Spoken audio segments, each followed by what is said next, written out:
Hello, everybody, and welcome to episode 37 of Stat Check. This is Vengor launch detected for reasons that will become obvious as we try to dive even a little bit into what happened this weekend. I am your host, Innes. I am joined, as always, by Anthony and Nathan, and frequently by Jeremy. And for first time only, and possibly only time, depending on how much his voice goes, we'll see if he manages to nos it up. We have Brian Ciapepe, or Sipe, or Sep, or any variation of the surname that you can put whichever you want, who is a fellow member of Team Scotland along with me, a fellow American along with Anthony and Nathan, and a fellow not winner of tournaments along with Jeremy. God damn. Welcome to the show, everybody. Please do take a seat and grab a drink and enjoy yourselves. We're here to talk about Warhammer for the 37th time, which is bonkers to me. We were almost all at tournaments this weekend, or we were all at tournaments this weekend. Some of us running them, most of us playing in them. We were almost all at tournaments this weekend. Nathan was at a cool con. It's true. It was a really cool convention, and there was a lot of alcohol, so I was very happy with it. Expect a decently long session of what we were doing this week as we get into that, and then a very long section on the meta. But let's start with easy bits. Guys, how are we all? Let's start with Anthony.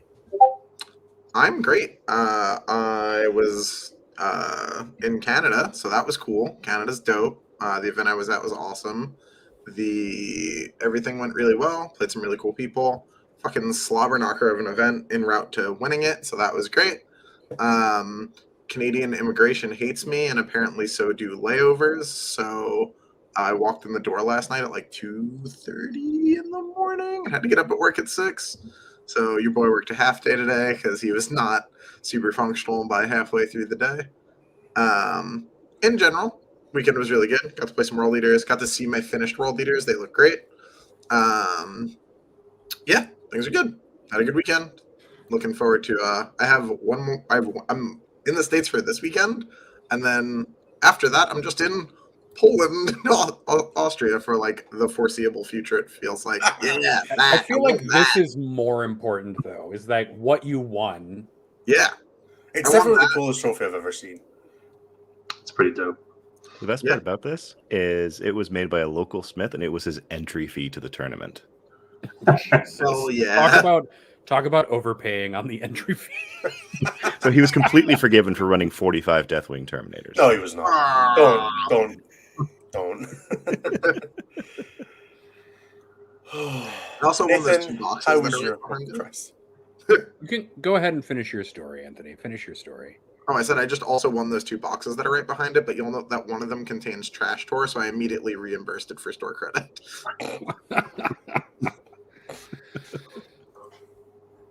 As for me, I was at Adepticon teams this weekend. I played on Team Dadhammer. There were 2 guard players, including me, and then 2 Necron players playing Mephrit. So we had 2 people who were, I guess, being carried by card codexes, but they played actually really well.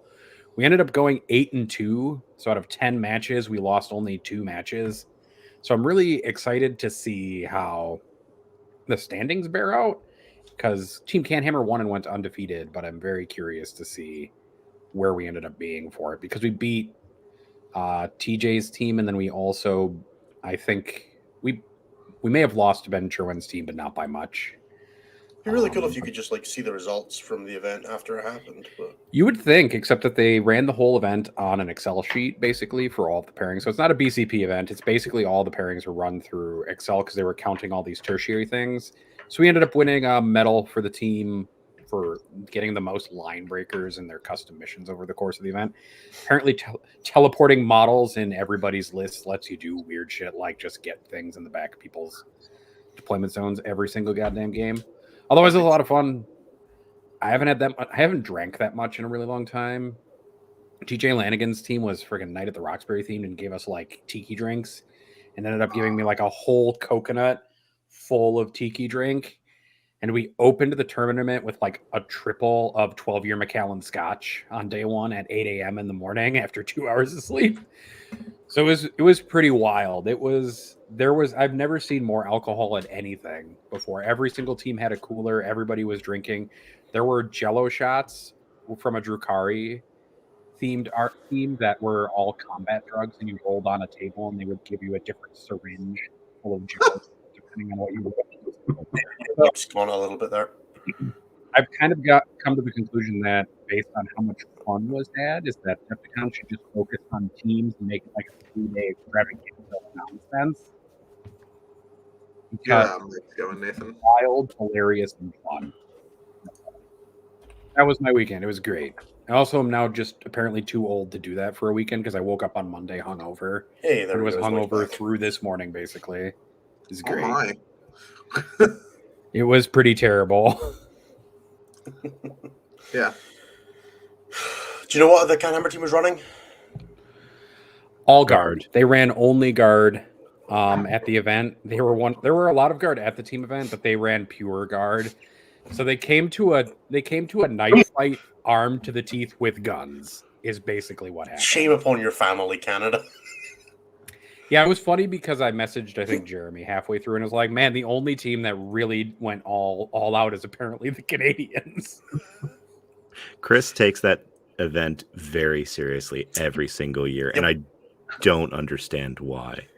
I used to back Yeah. in pre-COVID times get messages from Chris like, we're trying to optimize our list for a debt tool, and I'm like, why, buddy? Yeah. We're trying The to same figure thing out a happened Gene last Circle year where list. he I'm was just "Please like, stop. help me write 2 1,000-point custodies lists. And I was like, sure, but you realize the tournament is there for people to have fun. So, I mean, yeah, they were apparently Canada nice in quotation marks is the review that I got across the course of the event. Sorry, Canhammer team. Be nicer to your opponents who are all there just drinking a lot, I guess, is the resounding conclusion that I got. Otherwise, we're going to do the team thing again next year. All of us have already kind of bought in. We're going to do the Dead Hammer theme again. We're going to buy a grill and fill it with dry ice and LED lights and stuff like that as our display board. It'll be great. And you're going to play Yeah. whatever's the most broken army again. Probably. Because it's fun. Canhammer and Dad Hammer of equal skill and relevance to the I world mean, outside I of won't- Decepticon. I won't lie to you. We played a very nice group of people who were playing Thousand Suns and Grey Knights with Magnus on the table. And he decided to strategic reserves Magnus. So there's this giant gap on one side of his board. So I used Lord Solar to give full rerolls to hit into wound to a unit of Casterkin, plopped it in his backfield, and shot about 600 points of models off of his board edge at Just once. zero chill. Just 19 gonna- mortal wounds. Yeah. Got it. Jeremy, how was your weekend? Fuck you, My Nathan. weekend was exhausting but amazing. As Anthony mentioned, we were running an event up in Canada, up in Petawawa. Yes, that is a real city name. I got that There is. comment a lot this weekend. It was 58 people, I think. Place train, fixed middle, same as what I've been running locally for ever now. Nick Blackburn, friend of the show, and X and One guest 2 weeks ago.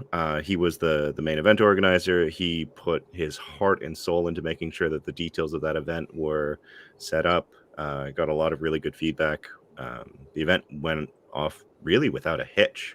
From a judging perspective, because I was the head judge for the event, I didn't have to yell at anyone. It was lovely. But at the same time, everyone got the speech from me at the beginning of the event, so they knew what to expect. And people are on their best behavior when they're around me. Well, that's always nice. Yeah, and Anthony won that event. Anthony won a sick Kopesh and did what no one thought he could do and beat Tim Dietlifs of Team Canada on Tide of Conviction against Light Harleys. Tough matchup. Sounds 20 really Tim. difficult. 20-0, baby. Tim was a delight. I actually really enjoyed playing him. He was real cool. Oh yeah, everyone at the event was super chill, super friendly. We had a lot of Canadians at the event, but we also had a lot of Americans who drove up, and every single one of the Americans that I talked to were just floored at how great the sportsmanship was and how chill everyone was. Which, when you're traveling 5 hours to an event, you kind of hope that they're going to be friendly. So they all went to your event, is what you're telling me. All the nice Canadians went to your event. Pretty much, yeah. Yeah, Chris Haynes wouldn't have survived in that environment. That's the problem. I mean, Love you- Francois love went you really, 4-2, Chris. so imagine what Chris would have done. Yeah, Like it's 1 true. in 5, or that'd be a good weekend for him, right? Oh. I'm gonna get yelled at in today's team meeting. He'll deserve it. Innes is just going right for the throat today. That's Well, he's friends with Chris, so he can fuck I'm with very him, good right? friends with Chris. Yeah. It's fine. Nick, how many unchargeable Astreus were at all his dust? For one, they wouldn't have been able to go up there Well, because all of they the can't- Astreus at the event were unchargeable because they weren't on the table, right? Yeah, exactly. or died by the end of turn 1 anyway, so it didn't matter. I'll super briefly put through mine, and then we'll do a Brian biopic for a very short period. I was at the Manchester Super Major this weekend. I managed to place 3rd there, and also qualified for, I believe, a golden ticket, which is super cool because the people above me already had one or couldn't take one. So hopefully I'll be over in Atlanta in November, which is super cool. Brian will be really upset about the consequences. He was 2 points better than me, but not accounting. Oh no, dude! What? Being able to do Brian sportsmanshiped himself out of a golden ticket is the Good. long and short. But he's a Good good guy he's a good myself lad. out of guys left and right. He taught himself out of a trophy and a golden ticket. It was Yeah. interesting. So yeah, I took Iron Hands to that. The list was ridiculous. It was incredibly funny to just table people in 30 minutes. I'm pretty sure every round, including the semifinals, I was the first score to submit for every single round, which is nice that NAS was out of the country so I could get that accolade, because otherwise you'd probably split them 50-50. But yeah, that was me. I'm not going to go into super depth because Brian was also at the tournament. So Brian, tell us a bit about yourself. What have you been doing in the past however long? Yeah, we all know you. Nobody else does. So Just so much nicer on Fireside. Hi, So- Mr. Snapcheck. I moved here to Scotland for my graduate degree a couple years ago, just right before COVID, which was perfect timing. So I got here and then stood in my basement for a while and just pretended like I was someplace exotic. But then once COVID cleared, I kind of got into competitive 40K, where I met the idiot hosting this in us. And he ruined my life. So now I go to tournaments every weekend. And that's helped me get quite a bit better at the game pretty quickly. Turns out that's, that helps. So I went to won Leicester Super Major 2 years ago, and then was one game away from doing the full run back with Orks this year at Leicester, where I got second to Vic. And I've recently joined a new team called Ignite with Vic and Dave Gaylard and Joko Johansson from Iceland and Liam VSL from Team Belgium. Is kind of our team makeup right now. So it's a bunch of really good guys. And we practice, talk about the game and stuff like that. It's been very helpful. And pretty successful so far. We had Dave, who won Southampton, and now Vic and I both placed really well in Manchester. So Innes and I kind of came up with a list for Iron Hands for this event.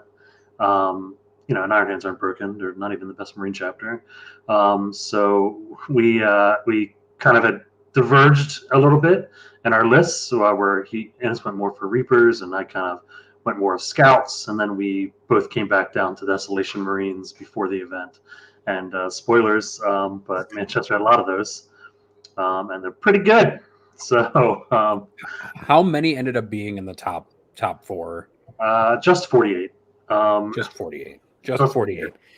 Does anybody remember what we bet on last week? Who picked what numbers last week for predictions for the top 4? And you're muted, so you're talking and not saying anything. Mine was 50. Smart. Anthony, no, your line was 45. Oh. There was 48, yeah, out of a potential of 120. I'm definitely the winner then, right? That's got to be the closest. You without must knowing, be right? the Yeah. winner. Yeah, you're the winner, the only winner of everybody. Right. Those right rules. Well, now I get to go hide in teams for the rest of the It's edition. great, isn't it? We've just ruined the meta, and now I got like 2 singles events in the next 4 months. It's great. So these Desolation Marines are pretty fair and balanced, and that is why I dropped my first 3 points against Mike Porter in round 5. So just finished the Swiss on 497 points. I'll go over Mike's game actually briefly because It was a super skill-intensive game where he took 30 Terminators and he ran at me, and then I killed 15 on turn 1. So very skill-intensive. It was a great showing between a very good player. So a good test. Poor Mike, he hated the army so much. But But literal 40K game was opposite of my definitely game with played. him at Coventry. Yeah, he's gonna register Gene Sailor Con, and somebody sent him the Desolation Marine profile, and he hard shifted for understandable reasons. One of my favorite stories from the Swiss, for me at least, is my very first activation for those squads in the very first game was against Guard, and they each killed a Lehman Russ and a Mortar squad, getting me 8 Codex Warfare points. So that was fair and balanced. So it's a good unit. Boy. So I didn't know mine were AP2 or AP3 base until game 4. Your AP3 base? Yeah. On the missile.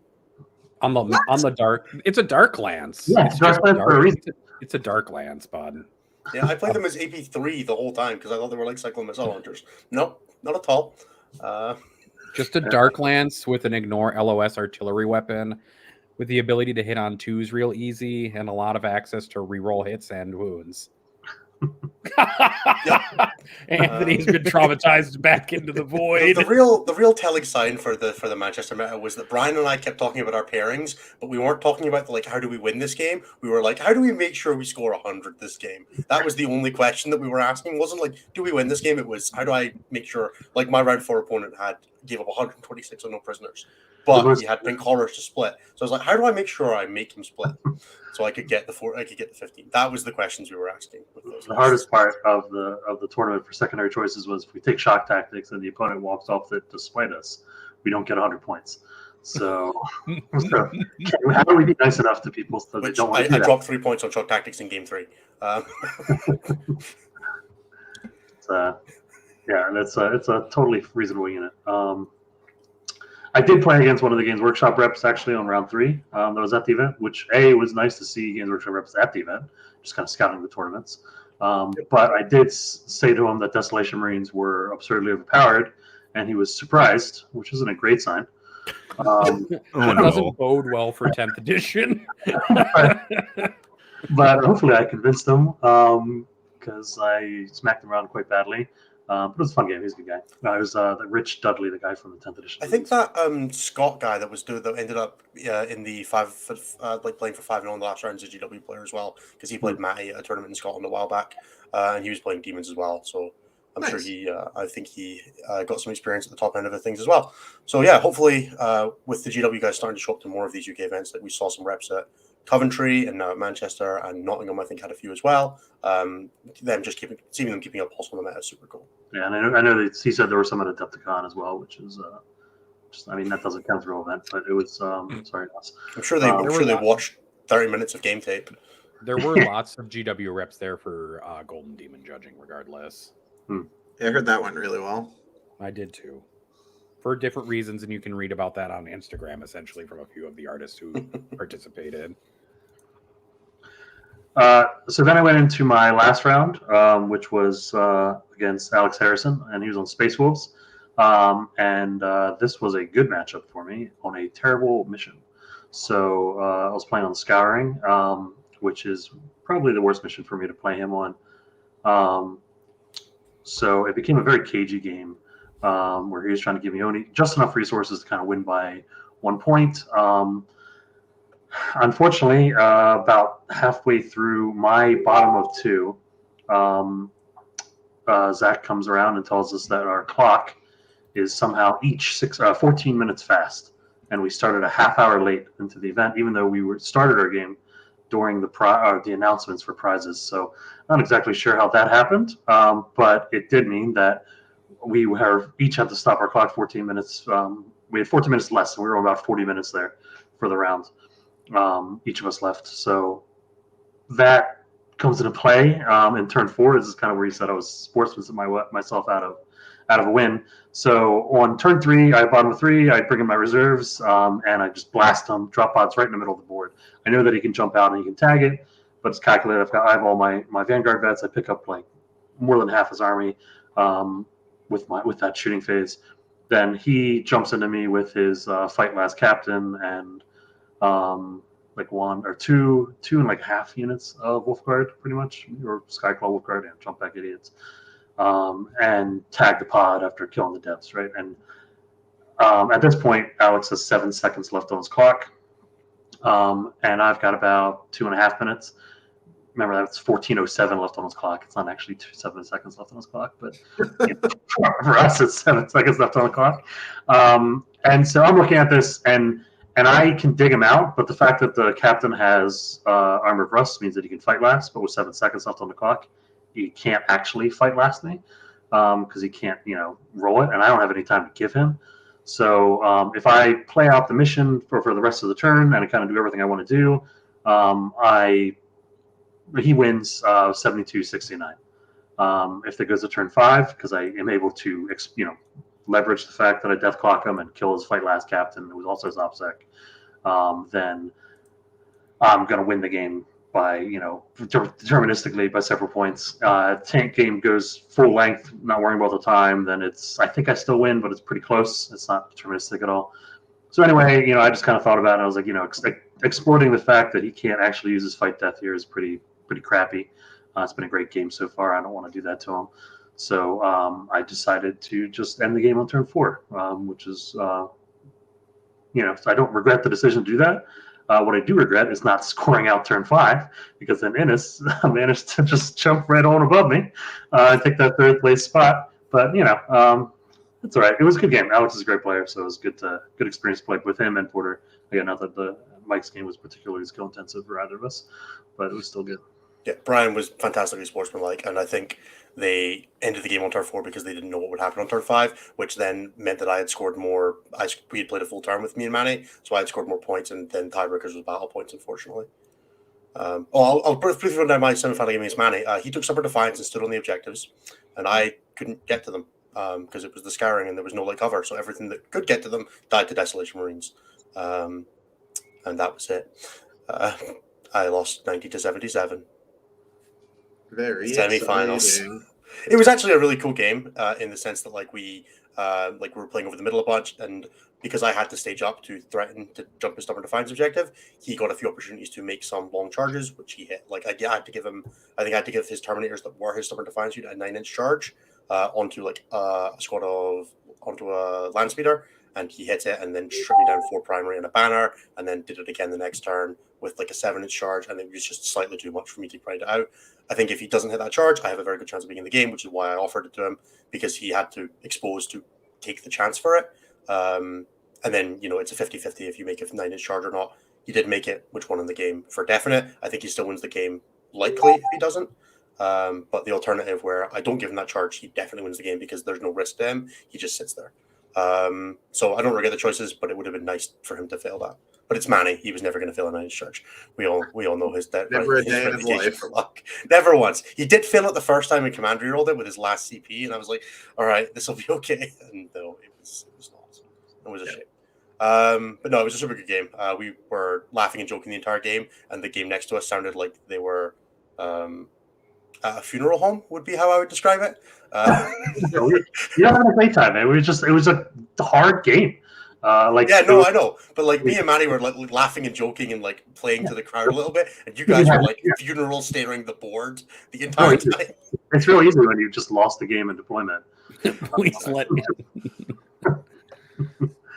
Robert Jones says, "Please let Innis know he let us all down for the podcast." And I did. Listeners. I'm sorry. I really wish I had anything that resembled light cover on an objective so that I could stand a Vanguard veteran on it and live a turn.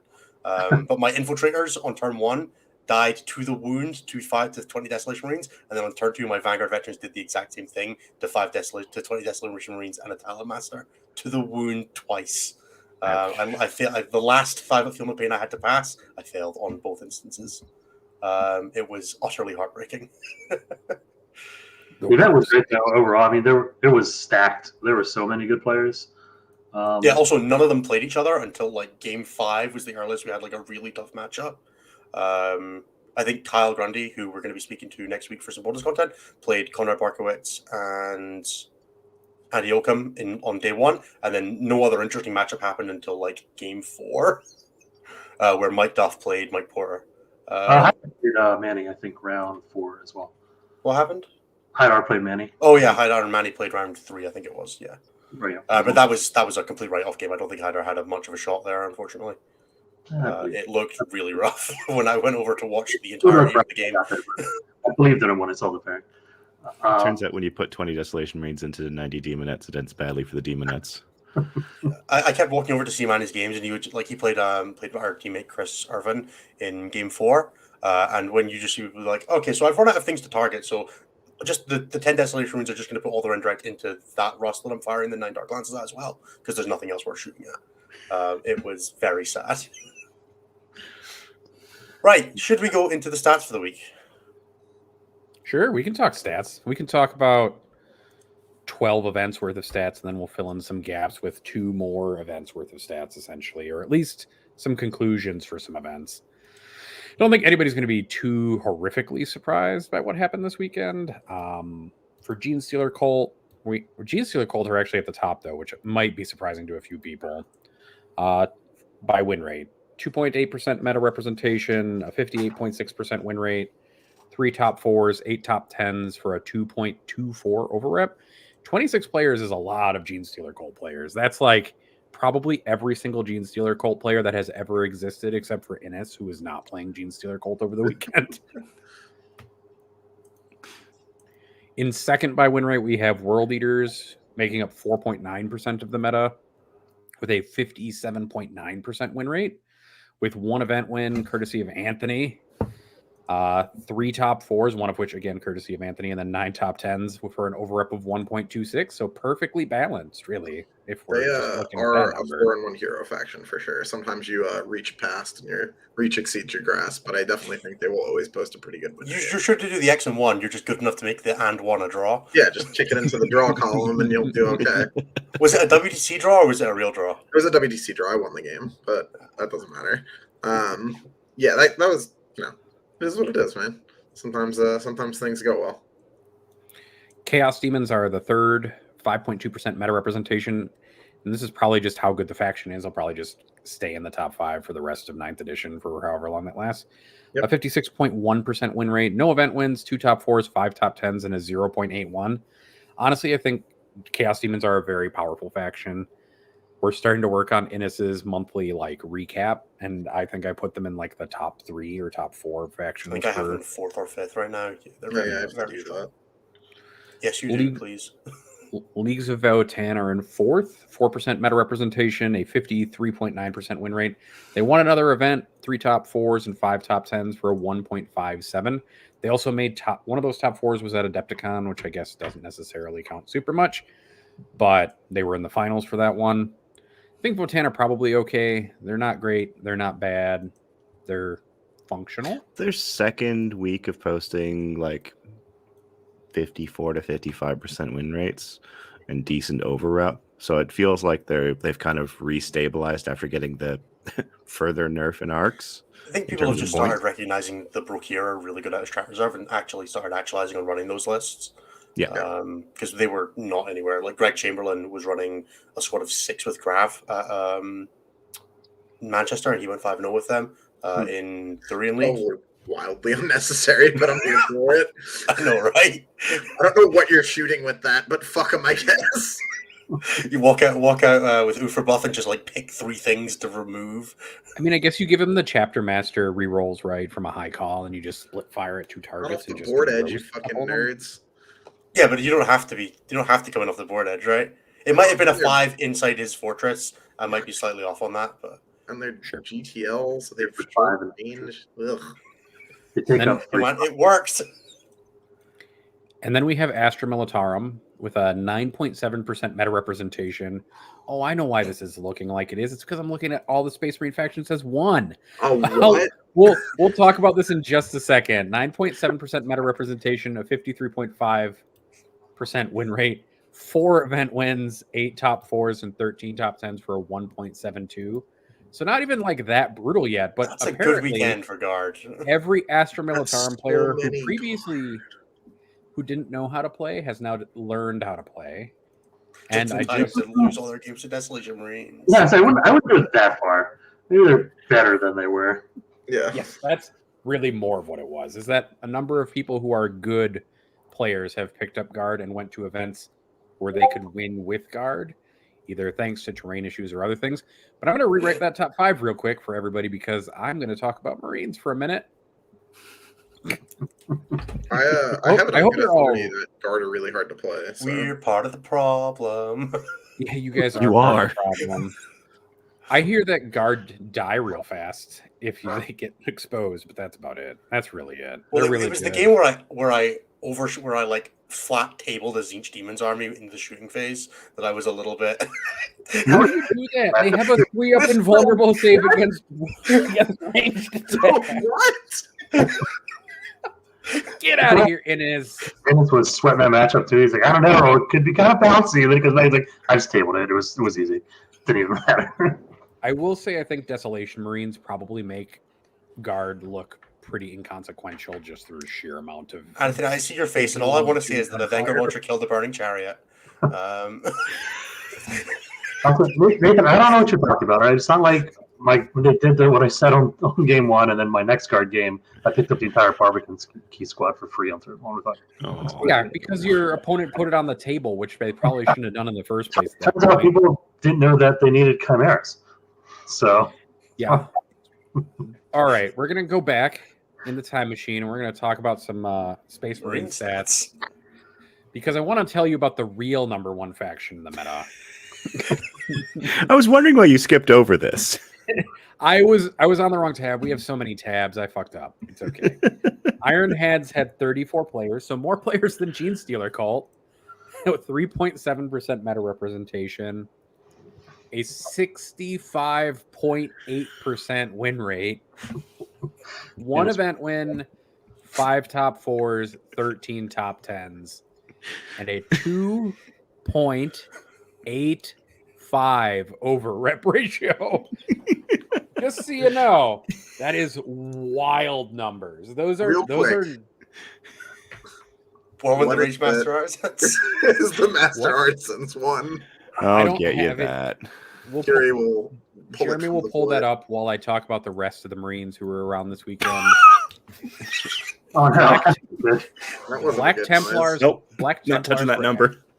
You're What gonna is have it? to. What is the number? It's 75%. Okay. So, what I'm going to tell you is that it is perhaps Iron Hands have hit Harlequin-esque numbers. Sorry to everybody who keeps trying to tell me they're not as bad as Harlequins, but they're worse than Harlequins because Harlequins at least need to leave a building. Yeah, but here's the problem, Nathan. Space Marines have a 50.5% win rate. yeah, it's fine. They're Balanced. perfectly balanced. They have a I'm gonna- 50.5% win rate, a 1.14 over rep. GW, pay attention to subfactions, please, for the love of God. No, they're I fine. was going to I look don't for think brands there's any at issues with Iron Hands. People just Adepticon need over to the stop weekend. submitting a list that hard loses to a pod. That's on them. I was going to try to find Brant this weekend to ask him that question. Be like, hey, are you guys going to be considering subfaction win rates before you guys submit the data slate? But I didn't see him. Maybe he was ducking me. I don't Can know. someone please just screenshot Anthony's face there and put it in the Discord? Just a little bit. In second place, we have Black Templars at a 1.6% meta representation. And despite not winning any events, they had a 58.8% win rate. I think a lot of Black Templars players are just leaning into that Impulse or Melta spam build and just running free Thunderhammers and Melta at people and then watching them die. But some people can just pick all of that stuff up, like Iron Hands with a bunch of Desolation Marines firing Dark Lances. Yeah, I watched round 2 of All Is Dust. I watched Francois go into one of our buddies, Josh, who was running 60 Crusaders and 2 Brutalis Dreads, and it was over by the end of turn 2. Yep. In 10th and 11th place, we do also have Space Marines. Space Wolves had 35 players, 3.8% of the meta, a 53.2% win rate. They had a top 4 and top 10 for a 0.55. So Space Wolves not doing that great, but Where's Dark Angels? we're about to talk about them. You're right on time. 53 players, a 5.7% win rate, so more than World Eaters, more than Chaos 5.7? Demons, That seems low. more than basically any faction Wait. except for Astral rate. Militarum. I in play heard win rate. rate. He did say So win they're- rate. Oh, did I? Their meta representation is 5.7%. Their win rate is 52.9%. They've won 2 Balanced. events. They have 4 top That's because 4s, people keep submitting Ravenwing lists, Jeremy. 7 top 10s. Or they keep forgetting that they need to charge off the middle occasionally and just keep moving forwards and just shove their opponent's whole army off the table. They don't actually have to do that usually. Yeah, but you can, and you might as well because you can. 1.46 for their overrep ratio. So they're Seems probably pretty not balanced to me. says noted Dark Angels apologist Jeremy in the corner. Apologist. Look, I just want a chance to put Azrael on the table. You'll get a chance to put him on the table. Unfortunately, he's also been marked out as part of his faction as something that needs to get thrown right into the dumpster. Look, I'm fine. I'm sure that win rate, which is desperately in need of improvement, will get much better once the line comes in. Yeah. And they just add an Abaddon to their army list. It'll be fine. On the other end of the spectrum for Marines, a bunch of their factions are in the bottom 5. Crimson Fist and well, we're just going to talk about it. Crimson Fist didn't have any players, so they were at the bottom. Imperial Fist had 2 players and are second to the bottom. What heroes? And then Death Guard are the first faction we get to that's not a Marine faction and has more than 10 players with a 33.5% win rate. But some champion of the people got a top 4, 33.5. After that, it's Salamanders and after that, it's Salamanders and Ultramarines, each with a 36% win rate and more than 10 players. Okay, Ultra should be higher than that. Come on, guys. What are you We're all doing? playing Iron Hands. And That's then what it is. Thousand Sons are the next pure faction at a 37.3. And then it's Blood Angels and White Scars, who are also not doing too hot still, but in the upper 30s. I had a hand in that. Sisters are the next pure book faction after Death Guard and Thousand Sons at a 40% win rate. Then it's Raven Guard and Death Watch, and then Chaos Space Marines and Tyranids. It feels like for a while we were cruising. Everybody was pretty close together. Things were kind of nice. It feels like they dropped Orks and everything has just Drukari meted itself into the stratosphere. Yeah, Orks started the splintering, and then Desolation Marines was our double event. Yeah, exactly. I do want to point out that 7 of the bottom 10 armies are Marine subfactions. Yeah. Sure are. That's what I was about to say too. There are 2 polar ends of this equation, right? You have a couple have factions that are all Devastator Doctrine factions, essentially, who are taking advantage of Codex Warfare and Space Wolves, who are taking advantage of Melta Spam. But that's a different thing. A bunch of factions that are Devastator Doctrine specific, that are taking advantage of Codex Warfare, scoring way too many points way too easily, and being able to stay in Devastator Doctrine for the whole game.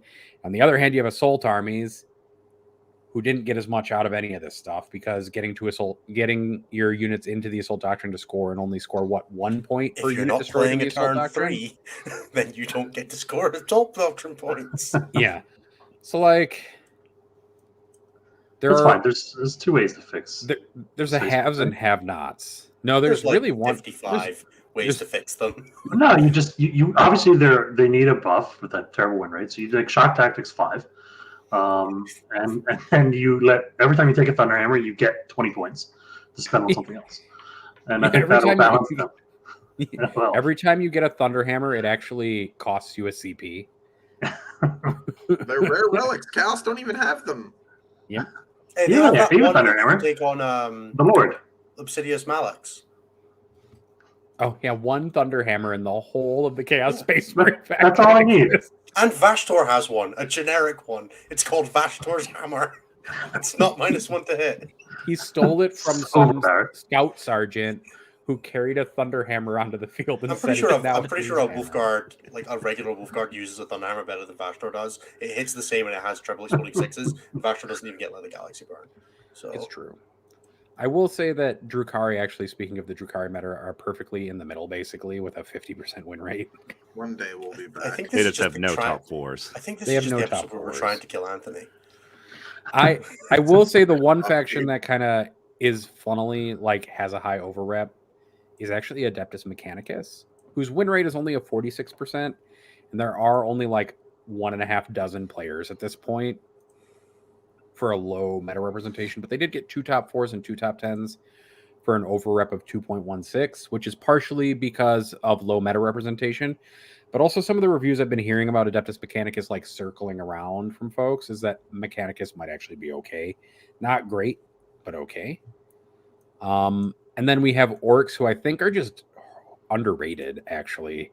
Nah, new buffs. With 3.9% representation, a 50.6% win rate, and then a 0.54 overrep.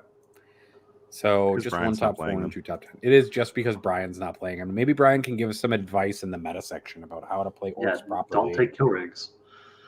Easy. Are you saying Yep. we're not supposed to play Yep, you're transport? wrong, Anthony. And everything about your team is wrong. No, That's Should we- play battle wagons? Battle wagons and trucks, baby.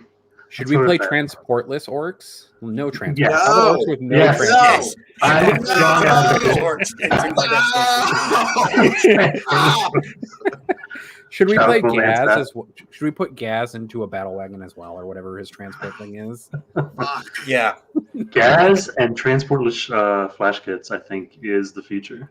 At least 35, right? Yeah. Yeah. Okay. Jeremy, do you want to fill in some gaps from the 2 events that we missed? If you So have the numbers, I haven't for been them? able to find it, but I know that there. Well, actually, I have the list, but I don't have the pairings because they didn't put them in there. But there was a French War Games Day Open event. It was a 120 person event. From what I have been told, friend of the show, Liam Vessel, very very strong Belgian player, won the event. He was running, I think it was Swift Strikes and Masterful Shots with a Harlequins detachment. I will look exactly what Harlequins detachment that was. Yeah, Masterful Shots and Swift Strikes, and it was a light detachment running Double Death Jester, which is gaming. That's all I know about that event. I know that they were playing on WTC tables. And then the other event that isn't included in the stats yet, just because I haven't gotten to it yet, is There's an event in Tourney Keeper. It was the Krakal Masters event. That was won by Dark Angels. Of special note, because this was just amazing to see, is Duda, who ran a Wraith Knight. Yes. Duda's And went- quite good at Warhammer, so He went You're 4-1 doing with a Wraith Knight. Is Who's Duda on a Duda's WTC the team? previous Polish team captain from Okay. like 2018. Pretty Yeah, all right. widely renowned as like a murderer. Like, One of the best players in the world ever. Yeah. He ran Masters of Concealment Vengeful. What even is that?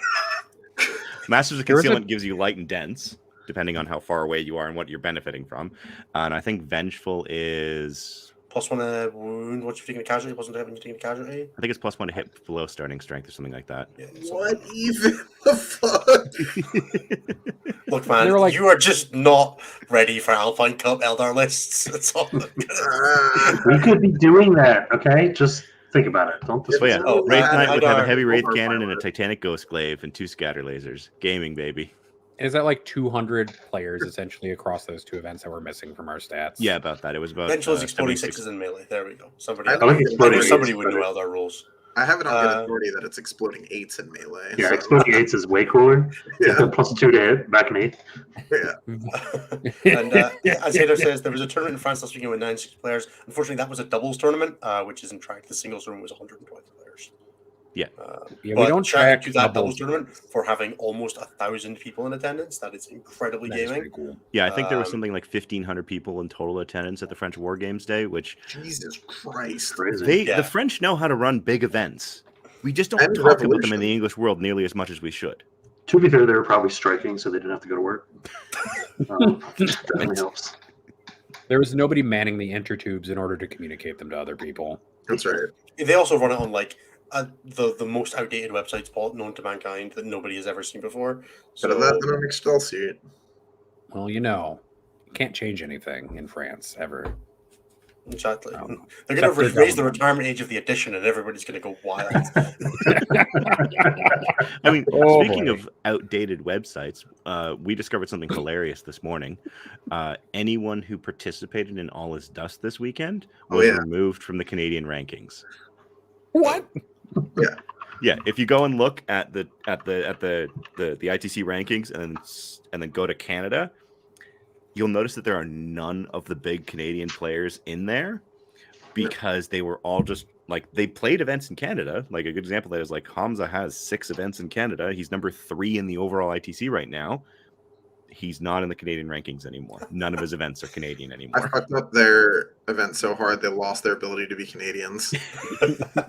So Canada meta literally knocked the Canadian out of them. So what I'm hearing is that the Canada meta is softer than the US meta, and the US meta is also soft. That event was harder than almost any event I've played in the States. Damn it, Anthony, quit ruining my narrative. All right. All right, bro. How about we transition to Brian telling us about Orks and how we should play Orks in ways that are efficient. Brian, tell us your deepest, darkest thoughts about Warhammer right now. I think that kill rigs are not very good.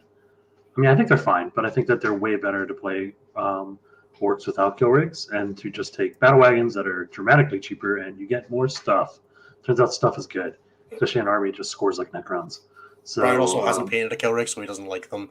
That is the real reason why I started not playing them. But then I did some games on TTS, and I stand by my assertions.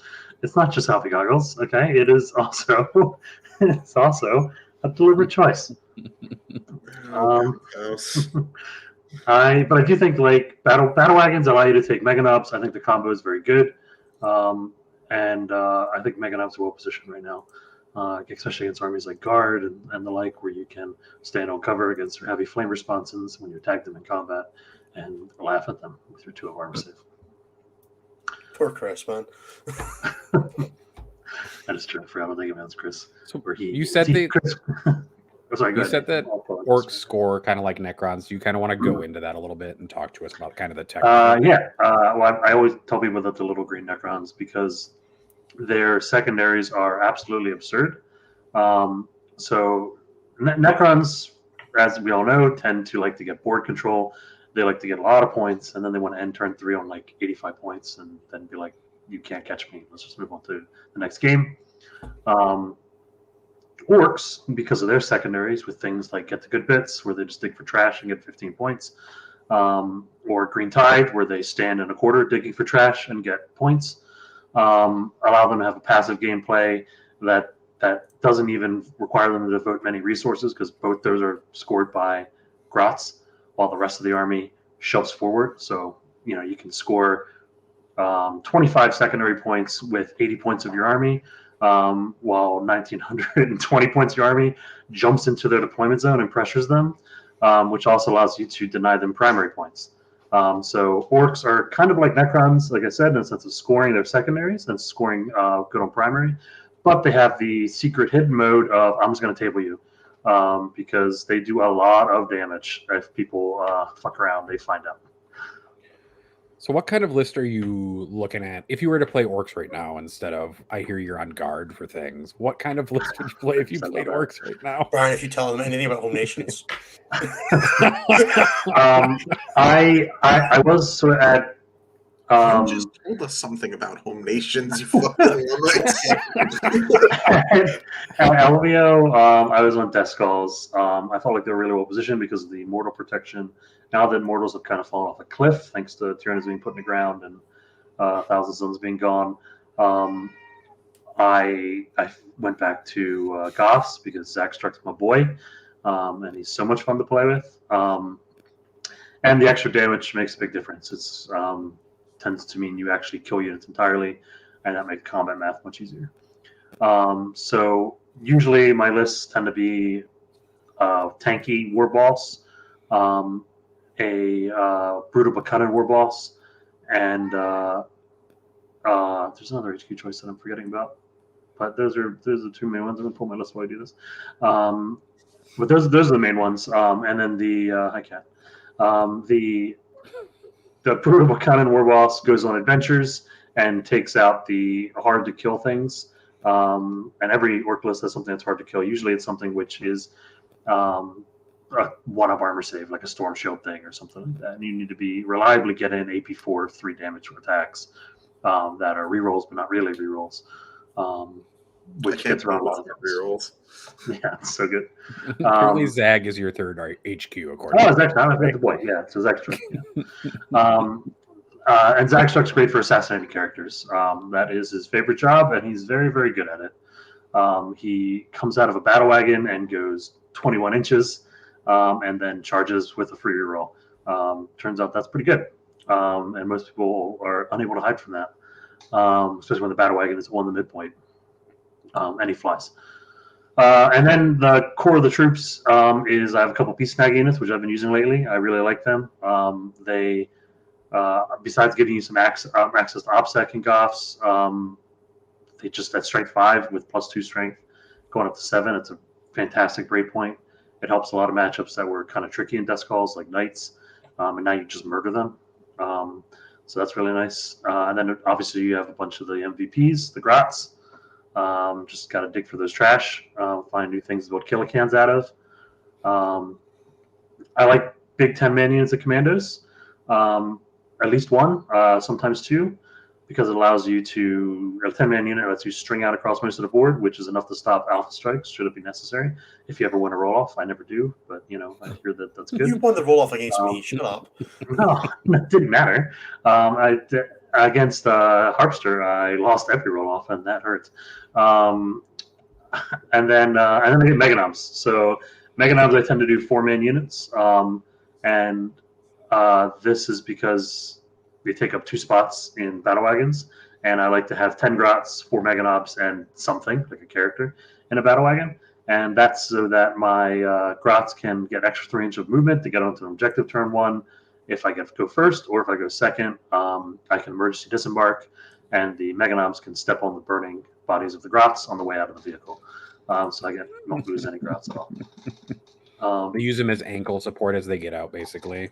Yeah, and then I've got a bunch of Storm Boys trying Warbikes out. Basically, just little units that can score and kill things, and then we have the battle wagons and some trucks, and the whole point of the vehicles, and this is why I like the transports, is activation control. Battle wagons are kind of tough to kill because they're toughness 8 if you give them the upgrade for Arcase, and 16 wounds with 3-up save. They definitely die in this meta, but it'll frequently take a number of activations. And because of how I've designed, like I said, the list with the Grots and the emergency disembarkation, you tend to then be able to, okay, well, they've shot this side of the battlefield, so now I can disembark behind this ruin, and I'm not going to die. And then I'm closer to the enemy. And then you get maximum value out of it without losing. You lose 130 or 120 points or 135 if you choose to give it a death roll. And that's kind of the list, how the list works. I just push up and then do some activation control, some clever placement of models, and then it's all about combat placement and combat. It's an absolute nightmare to play against, not gonna lie. You just kind of feel like nothing you do matters ever, and there's always more stuff behind a wall, and you've killed everything and you've scored 7 points, and it's very unpleasant, not gonna lie. Brian, how do they feel about desolation squads? So they're very obviously great into us. Toughness 5 is very good there for the boys, but obviously Gretchen are vulnerable. But because of how good Get the Good Bits is, it's not. I mean, I haven't played it, but I don't think it's as bad as it seems. As long as maybe keeps you to a 12 on it is really how it ends up being. Yeah, you just gotta slowly feed out your units and be careful about it. And then you're usually gonna be okay. And most units in your army can do good bits as well.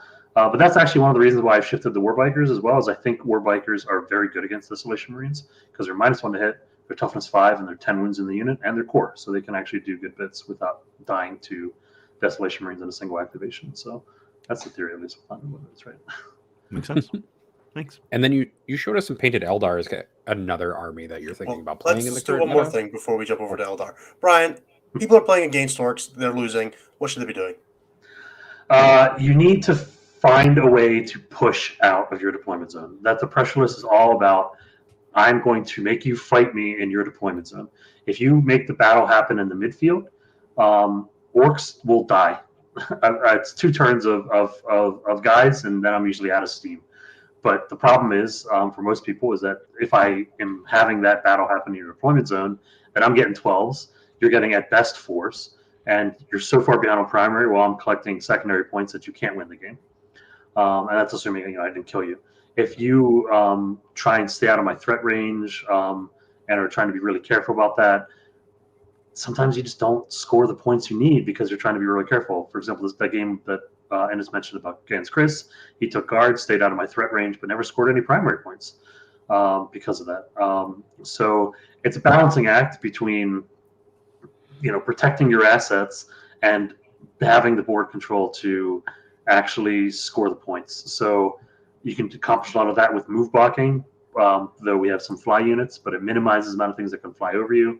Wrapping, giving me targets that are decent, or controlling my movement abilities by measuring out, the battle wagon or this can move to here, but if I move this unit up far enough, then they actually lose movement and then can't hit me behind, even if they kill me. So just mind your own board control is kind of the key there. Yeah, you'll also find you'll get a lot of mileage out of giving orcs a long charge rather than giving them no charge. So if you make the orcs roll a bunch of 9s and 10s at you, it becomes very sketchy for them to choose not to take them. If they just advance their position against you and don't take those charges, you're now in threat range of them. But if they do take the charges, the odds that they just fail a bunch of them is much higher, right? It's the same way you would play against something like Drakari. Staying out of their threat range cedes board control. Staying just in their threat range means that they either take a risk or they lose positioning advantage. And that's how you recover that game without just completely hard inting into them, by being like, right, here's a bunch of 4s, 5s, 6s that they're going to hit because they have rerolls. If you just say, here's, a couple of 9s, maybe a 10, maybe you've got 1 8 because you can take a really good position, and if they fail it, it's great. And it's one squad, and you maybe can, deal with that. That's how you get back in the game and you keep them positioned up. Obviously, if the Orc list goes first and just jumps you, you don't really get to play with that. But a lot of the time, that's the way that you'll keep that control. How do you feel about that, Brian? Yeah, I agree. And I'd also say take all the movement steps you got. So you have a movement phase, but a lot of times people will have shooting units that they don't charge with because in their head they're like, I don't want to be in combat with this unit. But charging to get an extra 2d6 inches of movement plus 3 inches consolidate and pile in, even with a unit like a Lehman Russ that you might not necessarily want to have in combat, can be really huge to getting you that board control and that movement that you might have otherwise been blocked on before your shooting phase began. Makes sense. Cool. Now you can ask me other questions. Sir. What was that? So Brian's charging crisis suits, a true terror. That's true. So now we can talk about your Eldar stuff. Now that we've talked about how to beat orcs, you held up a striking Scorpion Exarch. What is the Craft World Eldar stuff? What is the interest there? So I don't know if you know this, but Anthony, Innes, Typhus, and Boom and I are going to Alpine pretty soon, and I was definitely playing Harlequins, and then it turns out that I wasn't. So then I was definitely playing Craft World Eldar, and then it turns out that I wasn't. So I have some hardcore hobby goggles on right now where I'm painting up Craft World Eldar because, I hate everyone on my Alpine team and I'm going to just get this army done. So I am having a lot of fun getting these guys painted up and doing conversions. The Exarch I held up is kind of and shout out to Brody Middleton, by the way, because his ideas for a lot of these conversions, I'm just kind of trying to execute them half as well as he did. But it's like the bottom half of a Guardian and the top half is the fine cast from the Striking Scorpion itself. And then we have guys like Karandros here. He was like Altark with his head, and then a couple other bits and stuff like that. So nice easy conversions, but just kind of making them look better than their fine cast parts. It's just for some reason I have the urge to paint, and I almost never have that urge, so I'm just trying to ride that horse as long as it will let me. Okay. That makes sense. So no thoughts, only paint. Exactly. I think they're good. I mean, I think that you can play lists. The best lists right now are probably Swiss Strikes, and they're lists like Liam's and Vic's, where you have to 5-head games and play perfectly. And if you do, you have a good shot of winning, as long as you're not playing Desolation Marines and are also experienced with the army. But I think I think other armies like Hail is a lot of fun, but really I'm just trying to get Eldar because I think the book is really cool. It's got a lot of really fun rules, and 10th edition coming, and all those rules are going in the trash. So I'd like to play with them before they're gone. So Fair. Brian's just keeps seeing our Eldar player having fun with Baharoth and wants it's to true. microdose it. I have to play with Phoenix Force before they're gone. It's necessary. Do we want to do plugs then? Yes, I will do the plugs, and then we'll roll into a break and some show questions. So I have the same script as last week. I'm sticking with it because, frankly, I ain't got nothing better. I'm super So- impressed that you didn't lose it. I'm It's glad been he didn't sat on the drop shelf it this above mine. time. Yeah, I know. I'll do it just for you, Nathan. There you go. Oh, thank you. So, hey everybody, thank you all for watching StatCheck so far. We are really enjoying the show. We have 85 live viewers right now, which is frankly absurd. I think that's by far the most we've ever had. I think welcome, everybody's StatCheck. just here to see the wonderful, It is wonderful man that Brian, is yeah. Brian. So we couldn't do this with all your support. So there are a bunch of ways that you can continue that, and that we would love to have you guys on board for. So the first and the simplest is there is all of the social stuff you can do. So that's liking, subscribing, leaving a review on iTunes or Spotify or all of the random crap. We get it. It's a pain to be asked, but it really helps us out with discoverability and just, getting access to a bunch of features on YouTube and all that kind of thing. The other one that you can do, which we would really appreciate, is you can pay $5 a month to get access to our Discord and also any bonus content that we've got coming out. So, for example, we had an episode of End of the Matrix come out for our patrons on Friday. That'll be going live for everybody in a couple of weeks. But if you want to see it now, maybe you've got a 5-man team event coming up, hint, hint. Maybe you're at Alpine Cup, for example, you can check that out and it'd be great for you. That's $5 a month. It gets access to our Patreon, where you can speak to all of us. Brian's in there, dropping hot orc wisdom on the poor sods who are still trying to kill rigs. We've got a bunch of fantastic people in there. There's like 275 people in the Discord now, and we would love to have you. Otherwise, You can also watch Innis desolate people on TTS matches, like in our Vibe Check League this morning. yeah, I played against a friend of the show, Doug Tabor, and his Votan, and he had not much left after turn 2. And then Guilliman one shot a 4, and then the 5 berserkers got out. 3 of them broke their ankles, and the other 2 ran to morale. It was a good day. The other thing you can do for us that we would really appreciate is you can check out the other shows on the network. That is End of the Matrix and X and 1. X and 1 is every Thursday at 12 midnight UK, and then variable other times across the world. That is our show that covers all the things about improving, getting better at 40k, and also doing it on a relatively limited time budget or other kinds of budgets. Definitely, they cover all gamuts of that spectrum. I was on the last episode, which was super cool. They'll be diving into helping Cliff build a Death Watch list a week on Thursday. So that'll be, if you're listening to the show the day it comes out, which will be Wednesday the 29th, it'll be a week tomorrow for you. The other show that's out is End of the Matrix. That's our show that's run by Typhus, the Polish wonderkind, who covers all things team tournament. You should definitely go and listen to that. It's some of the best content in 40k. The End of the Matrix on 5-man teams will be coming out for everybody a week on Friday.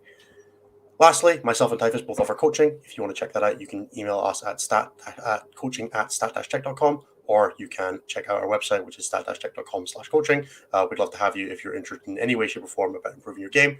And you can check that last X1 episode to hear some of the stuff that we are engaging with in that process.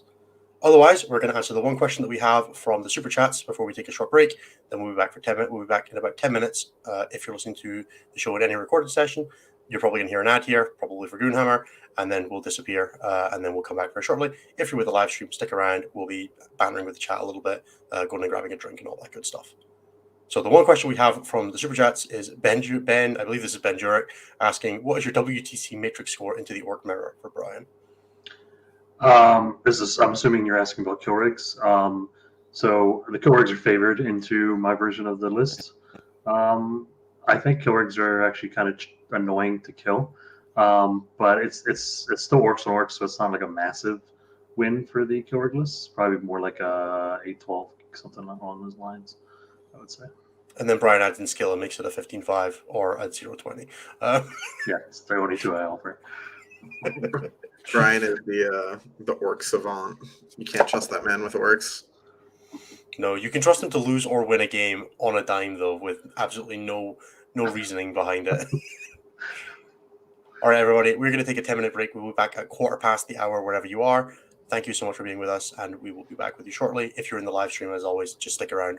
Nathan will be You want to ask Nathan a stats question, now's the time, is basically the... If you want to ask questions about how I'm thinking about developing a predictive model with Cliff and Jeremy for 40K, we're doing that. Or Maybe. how much Anthony hates know. Desolation Marines, you could ask that now as well. You could also ask that question. Christ. Anthony, there's a question specifically for you in chat. I don't know. So that's from Stephen Lind. He's a coaching client of mine. He tries to drive me insane because he is a baller painter. I cannot express enough how high level his painting is. But he does love to come to me like, bro, I got an event in 2 weeks. I can paint exactly one model. This is what I own. Good fucking luck. And I'm just like, oh boy. All right. There's the list. Sorry, Anthony. Oh, what are you doing to me? Jeremy, do you have the Born He's Canadian. I Soldier? have to enable him. I can't. You should definitely play Wraith Knights. The Wraith Knights are always super cool. They have twins I inside don't have them. PTSD from It's 7th true. Division. There's that one Eldar book too, where they have the two pilots of one Wraith Knight like focused in it as well. The Tyranid Invasion book. Is it They're, a dead twin and a living twin? I can't remember off the top of my head. I'm pretty sure it has to be Eldar twins. That's- One of them is oh. dead in a spirit stone, and the other That's one for is... that's for Wraith Knights. They were piloting a Titan. That's my fault. okay. The Wraith Knights are the reason I play Tau. So Specifically. yes. So I was watching Nova. I don't know, years ago, back when Wraith Knights were like the terror, right? And Harrison was on stream and he was playing Tau, and he had like 9 sniper drones, and they just murked those Wraith Knights in like one shooting phase. And I was like, oh, well, people are playing Wraith Knights at my store. I don't want that to be a thing anymore. So I'm going to play this list. So I bought into Tau. Reasonable. Has Nathan sold out yet? My contract with my university is not up until July, so I can't do that until July unless I want my current boss to be real pissed at me. And I actually he's not like your boss anymore. I also like my job quite a bit. I just don't like the amount that I'm paid. I know Really Anthony's good work. I know Anthony is very surprised, but I find my work very fulfilling. It sounds I like every just- postdoc I've ever talked to. Yeah, my work is very fulfilling, but I get paid pretty miserably. And you have so to I've work also 80 hours a week. so I've been talking to them about getting a raise right now that would be appropriate for the amount of work that I do. It's just a question of whether or not that goes through. So there are some questions there that I'm working out currently. But don't worry. Nathan's trying. He promises. He's also Nature loves a painting. trier. Yeah, I'm also looking at Dark Angels heraldry right now for painting my Dark Angels stuff that I've got, because I love the Heresy era Dark Angels stuff, and I'm printing out a bunch of Dreadwing shoulder pads for them so they can look just extra beaten up and stuff like that. Brian, It makes can me your very cat say hello happy. to the stream? Was that? Cats, Brian, grab can your your cat cat. say hello to the stream? Grab that cat. Kitty. This is for me. The That was cat's a very face. chill cat. He doesn't The like being cat's- held. The, But the he's cat's tolerating face. it. So surprised that when he got grabbed, his eyes got real big, and he was like, "What is going on?" I'm deeply offended, is what Kat said. Was Chili. Chili was the one who was holding the baby earlier. There. I don't know what's up. One day. Being able to buy the All I'm bar saying is is the same as winning. stat.com/coaching. Come on, help further. Help out. Yeah, I mean, if people like it, keep joining the Patreon. Eventually, we'll make. We could use the Patreon money to buy at the bar one time. That would actually probably be feasible soon. It would be Yeah. hilarious. I mean, We can we'll do it have while we're some- sending when we're sending Nathan to WTC. We'll like put an addendum in that he's also going to buy at the bar with the money. Do we just want to talk about that then for everybody, or is that not something we want to talk about yet? Is it officially announced yet? I don't know if it's officially announced yet. I mean, we know you're coming to WTC, right? So I am coming to Well. WTC anyways. Yeah, he's got to coach the Um, Scottish. I'm going to coach the somebody's Scottish. got to. Yeah, somebody's got to be captain for that team secretly. I don't know. It's true. We just make Ennis Someday one captain of the for the hosts will pairings. just be cat in the chair. Kind of Yeah, like just all Anthony. idiots savant the pairings, and then somebody else can do all the hard stuff. That sounds great. Ennis Idiot Savant's 6 out of 7 rounds for the pairings, and then just like gets tired for the 7th round. It's like, it's fine. Oh, Elo Woozle, this is break time, baby. This isn't official. I'm sure that people could take the information that we just said and use it to make. Oh, huge I know implications. that is some sad news. You can just walk in and get that. Why would you make a reservation? No, Empty a restaurant restaurant apparel. like a restaurant that's owned by that doesn't serve booze is what that he's saying. Oh, even worse. Yeah. Yeah. And yes, I am playing in War Masters. I'm gonna borrow an army from somebody who's Yeah, not gonna we'll play bring in War one over Masters. first. Have you gotten your yoga mat yet? Probably one of 2 Americans playing the War Masters. True. I I'm thought gonna try to all of you win. guys that were coming out were doing it that aren't on the main team. Oh, yeah, but we don't know who that is yet, right? I'm gonna try to win War Masters just to be surprised. I'd be so fucking proud of you. It'd be great. I would be proud of myself, to be fair. Man, you top 4 Adepticon. It's a short step to winning War Masters. That's true. Just a short step to doing it at a real event with real. I'm just terrain. imagining the look on Nas's face when England tells him he's not allowed to play in it. It's like, but there's a super major there. Why can't I? Maybe Oh, I'll I mean, just let surely he Nas. knows that, right? I don't know. Maybe Nas can just come up behind me and help me pilot it. He came up behind me during the team's events on several occasions and gave me a hug. Maybe he can Ratatouille my way through that event. Just Nas control my arms. You get friction burns. He'd be moving so fast. No, I was so proud of myself. I walked over to say hi to Nas because that poor Grey Knights and Thousand Suns player match was over in like The 45 chafing minutes. from getting Nasatui'd. Nasatui. Is the phrase we're using so many times in the future.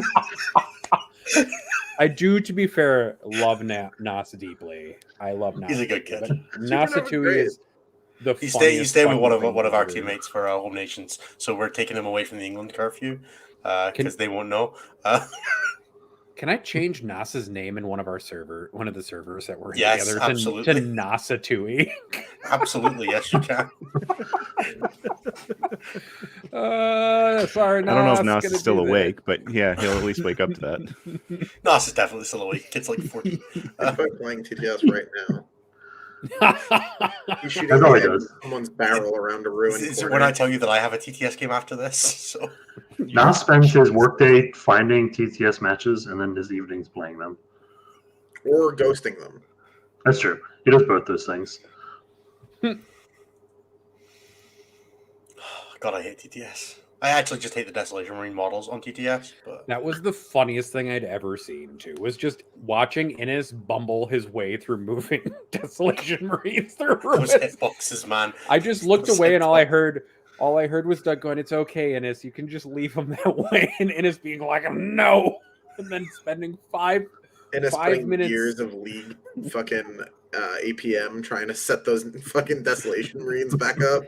Most of Innes's game actually was just spent making sure the Desolation Marines moved properly. That game would have been over in a third of the time if he just let it go.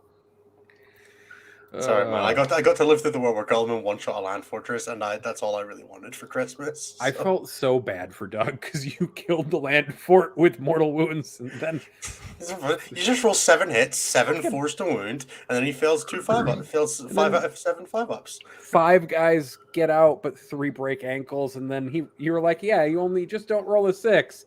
Fucking Doug rolls a 6 and then a 1, and all the berserks go away. Damn. Value? Yes, value. It's true. That was the most valuable set of dice rolls I've ever seen. Almost as good as the weekend where somebody lost 3 flamers, and they were like, "Yeah, so if you roll a 6, you'll fail this leadership test," and then they roll a 6. Ouch. Immediately flees. Right, let's do the 10-second pause so Jeremy can have a nice clean cut, and then we'll get back to the show. Thank you, Jeremy. Love you too. Welcome back to Stat Check, everybody. That was definitely a 10-second pause. We know exactly what we're doing. We are going to jump straight into show questions. So thank you for sticking out with us. We are going to be taking the ones from the Discord first, then we'll be taking any that came in from Super Chats, and then if we've got some time at the end, we'll take some from the regular chat. So let's start with the show questions.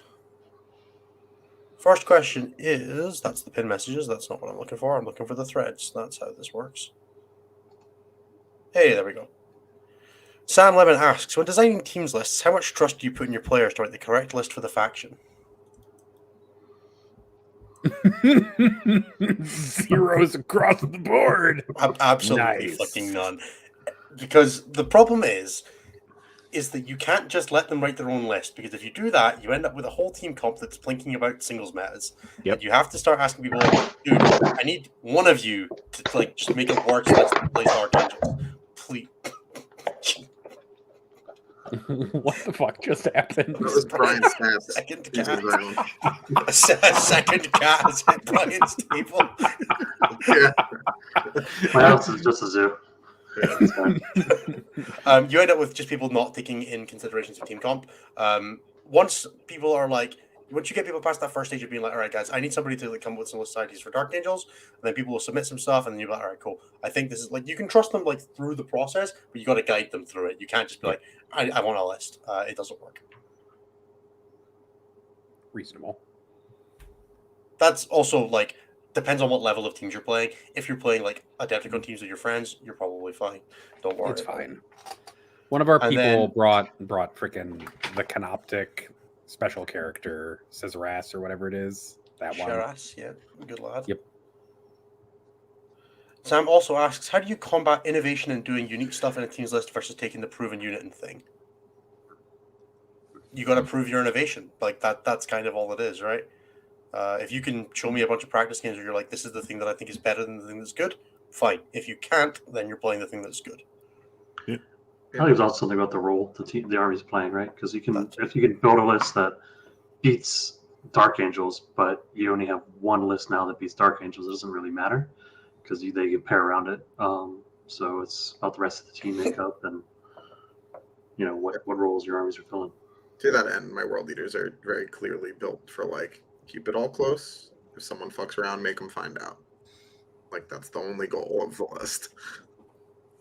Does that very well. It does that immaculately. It wouldn't change a thing. Will asks, the balance data should be out soon. I was really hoping it was going to be out already. I was really hoping it came out yesterday for Alpine Cup. I think that would have been the right kind of chaos. But No, because if it had come out yesterday, then I would have had captains voting on including it for the Canhammer team tournament that this would have been weekend, great too. I'd have enjoyed and I that. would have just We've had a balance data on the Thursday before an event and had resubmissions because of it. It was great. Yep. Oh, What are Brian and the crew's predictions for it? So let's start. We'll go clockwise around, starting with Brian. Well, predictions and what I want to happen are very different things. So I predict, based on the surprise from the Games Workshop rep, that Desolators will not be touched at all, which is unfortunate. I think that a nerf to no longer be able to stay in Devastator Doctrine, I think, is the only reasonable change they could make that affects the win rates of the armies that are doing well right now, solves Codex Warfare, at least helps Codex Warfare, and also will have an impact on Desolation Marines. So, I might be wishlisting here, but I really hope that they just say Dev Doctrine is back to turn 1 only. It's the only way you can fix it. Excuse me. And then Baby Transhuman would be great on Dark Angel Terminators as well. Those are the big ones. GSC, I would say they shouldn't be able to be ignored mods and be Baby Transhuman and have 2 additional traits for some freaking reason. I don't understand. Player. Something there should be calmed down. I don't think those 2 traits should be able to be taken in conjunction with each other. I don't really know the book in secondary how they make their custom factions enough to know how they should fix that in terms of like how many slots it should take or something. But other than that, though, I think GSC is okay. I think that last week, John was on, right? I think he's wrong in the sense of the army is bad if you know how to play against it. But I do think the army gets a lot of mileage and a lot of win rate out of people not knowing how to play against it. What other armies are good? Guard. Demons. Demons calm down Reata Rebels. Can't score turn 1 would be great. Guard.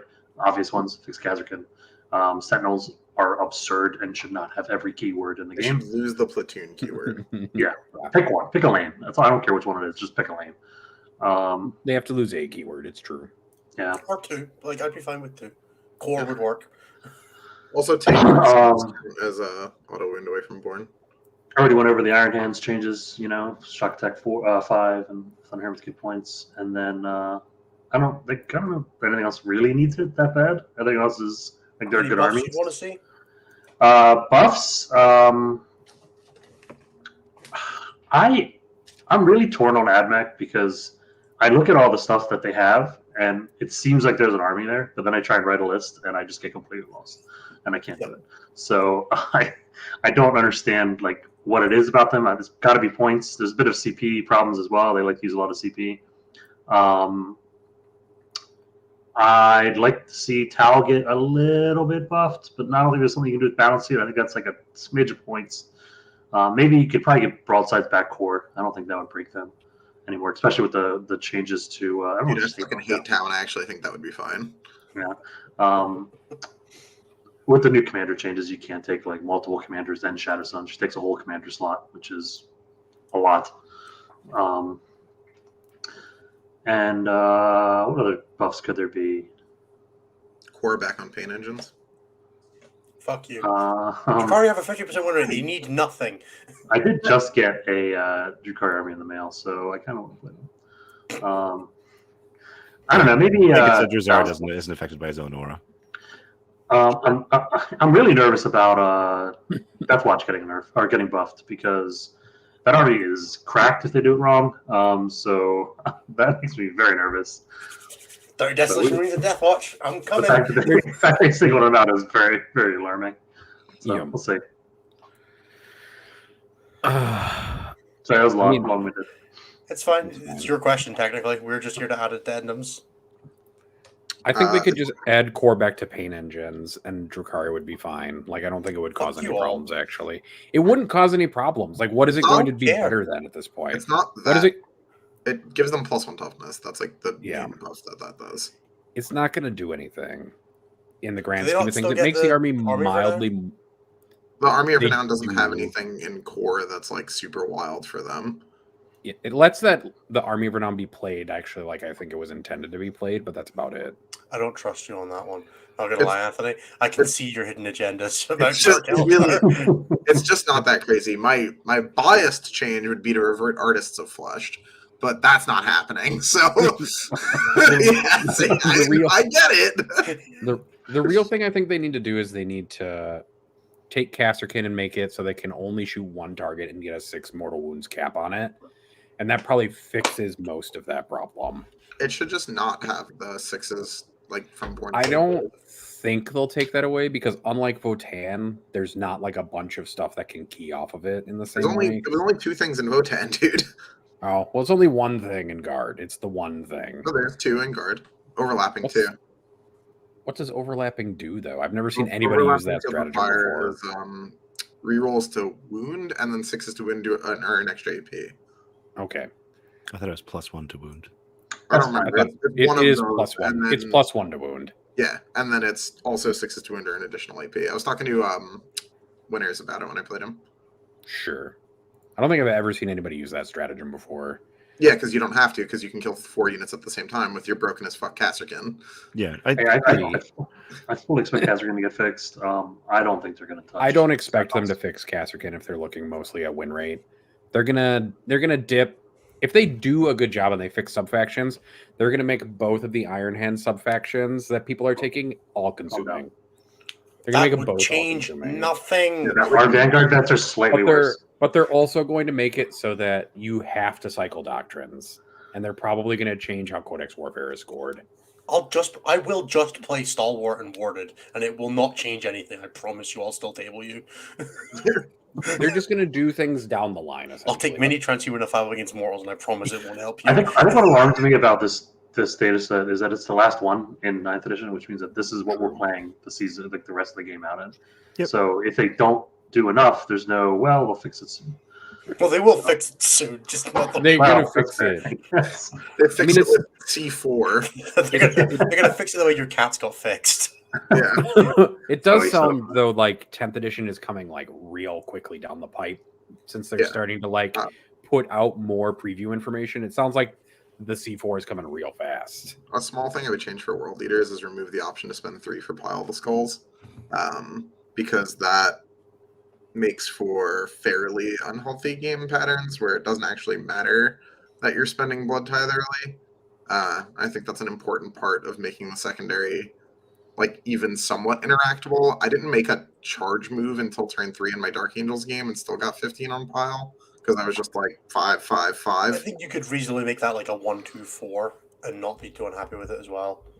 It's blood tithe is hard to get out. Like, so what happens with that is that like outside of like what is already specifically the best MSU build, tithe is very difficult to generate. You also just like hard kill Angron. Like he's already fucked. That may only exaggerates it. I think it being 1 for 2 and 2 for 4 is fine, but you can, the third one is where it gets fucky. Yeah, no, I'd agree with that because it means that you then have to be spending it earlier in the game. Yeah, which then challenges you in being able to get up your buffs as quickly.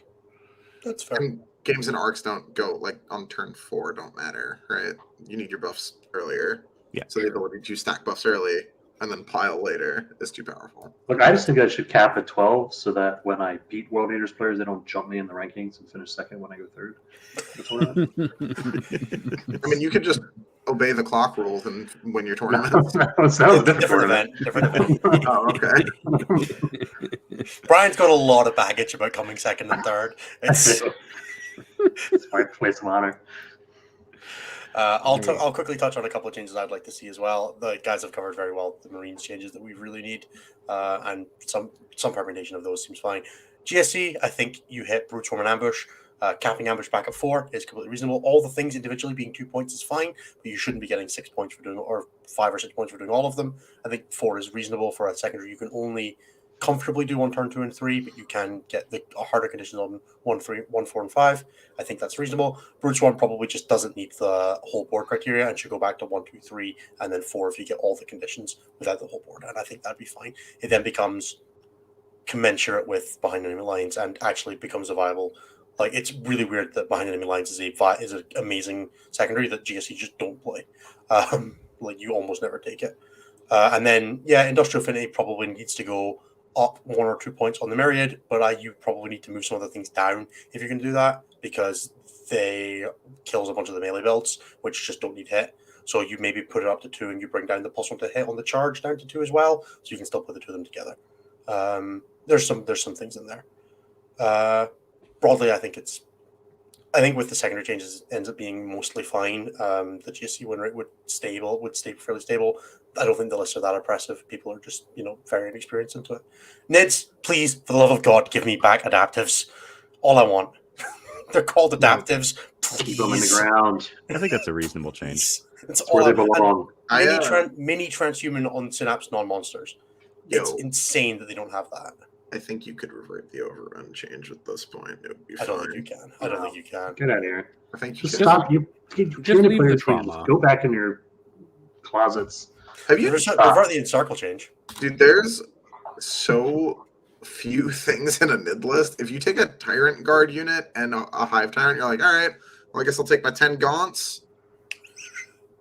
And that's it. It's like, what the fuck happened? Yeah, Nids sure do. I mean, Nids are going to be in the star box, right? I'll live for 4 months without playing them. But it is very sad the state they're in right now. You could, if they're not going to do points changes, which I broadly don't think they do in balanced data slates, you could probably revert Leviathan to mini transhuman for warriors and zoanthropes and things like that. Yeah. You could probably put back. What's it You could called? probably do mini for warriors and full for zones are 70 fucking points. Yeah, zones are so expensive. Like, they can just have transhuman. It's fine. I think you could probably just put transhuman, put Levy back with the current points. Like warriors are unplayable anyway, right? Yeah, they're just walking the Warriors- line further and further up. So I know. Okay, I want to make a point of comparison for you. Do you know how many points a turret of warrior with a death spitter and dual bone swords is now? 40? Not enough. 45? 50 Holy points. shit! What? It's not like a Deathwing Terminator is 33 points. No, It's fine. it's 30. There are 35 base. The death spitter's 5, and the dual bone swords are 10. You want to run 9 turret of warriors with full transhuman? That is a 465 point unit before you add venom cannons if you're running a With no invuln. with no invuln. So that is the points of a pre-nerf Deathwing Terminator squad. Yeah. That's the point of comparison that we're making now with Tyranids. It is. They are unplayably garbage. It is too expensive. They're too expensive now. If you're going to leave them as they are, put them back down to 25 points. Is your Let them be garbage. is your team prepared to like shackle you in a room away from 10th nids if they're shit? Because you're gonna be fucking itching Yeah, at that's it. No, man, I don't play my armies when they're bad. Yeah. I'm not that kind of attachment player. Yeah. I'm not paint goggles Brian. Whoa. Yeah. We have so many questions left. Oh, boom, man. We have Yeah, like but that was a big one. that was Yeah, like that was the 3 second questions out of the questions. If Desolation remains, so DPZ asks, if Desolation Marines remain untouched, are you comfortable with the number you had, or do you wish you had 15? 10 was fine for Iron Hands. You really don't need more. Yeah, I'd say 10, but I'd like to fit a banner in. Banner would be cool. Fire on Death just helps in the war. Yeah. Innes, I noticed you had spent 1 CP to give the Desolation Sergeant a Mastercrafted Vengor launcher, making him damage 3. Did you find that was worth it? Yeah. It was so good. Dude was just killing things. You watch the light die in your opponent's eyes as you declare them with their flamers and kill 3 of them. It was great. Oh God, that's rough, buddy. The odds of that seem quite low. I mean, the odds of like taking 5 saves and failing 3 3-ups is not that bad. It's fairly. We're just not going to talk about the taking 5 saves from the D6 weapon on 3s and 3s part. Twos and Twos, my rerolling friend. ones. Vengor launchers. Rerolling 1s and 1s. Like They just hit. you roll the 6 quite- shots, you're getting 5 wounds. Like it's just a math. Did you give target protocols to your Death Nah, not many times. Mostly it was going on the cadet because I had. Because I did, and I felt like a god. So good. No, Vox. I never miss Vox's Rerum. I don't. No, it was fine. Jason asks, everybody has bad matchups, either army-wise or train-wise. What do you do to try and minimize those types of matchups? Is there anything to do to keep yourself in the game when you know you've got one? When you're in a bad matchup, you have to take more risks. That's all the game comes down to. You have to just start, exposing mistakes, making risks, giving them the 8-inch shard instead of the 9-inch shard or the unchargeable, because if they fail it, you're in a better position. You have to just make things happen. You have to try and outplay them. You have to try and find ways to use your resources creatively. Winning bad matchups is what makes you a good player at the end of the day. Yeah. You need to make significantly fewer mistakes than they do. That too. That helps. And then you'll still lose some of those games where you outplay them because bad matchups are bad matchups. And there's no super exaggerative of those things. In any meta, there's always the hard ends of it where there's disparities, right? So yeah, I just meant that like if you play a bad matchup in Orks, it is more exaggerated than it has been prior. Recently, yeah, for sure. But I mean, even in like Nephilim, there were bad matchups that you just couldn't win for some armies. So you will always find them. You've just got to play your best, or play for points, or hope you're playing WTC differential and scrape them for a draw. Very stiff. What was the most enjoyable part of Manchester GT, and what are your next events planning on attending and running? I mean, I sure did enjoy the amount of downtime I had. I wish I'd taken a book. You did say that several times. I had one in my bag as well, but I never went out to get it because I thought I finished my games really quick, and always Ennis came by well before my game ended. No, the best part is always just seeing everybody, right? Like coming down, getting to hang out. I got to meet some of my clients. Got to go for a great dinner at a really cool Brazilian barbecue. We had an Airbnb with a bunch of the tryhard board gaming guys, which was really cool. Except for Brian, who left to get a hotel because he didn't like the bed. That's true. That's totally worth it. So there's a picture of the hotel. Yeah, just getting a chance to like catch up with a bunch of the Team England guys who were there, some of the Team Wales guys were there. It was just awesome in general. I always enjoyed doing the events, and then podiuming is obviously fantastic. Or making top cut. Let's say that for Brian's sake. The next event for me is going to be Home Nations next weekend. That's the same one for Brian. And then we are both at Alpine Cup 2 weeks after that. And then we're both at Warhammer Fest 2 weeks after that. And then we're at my event 2 weeks after that.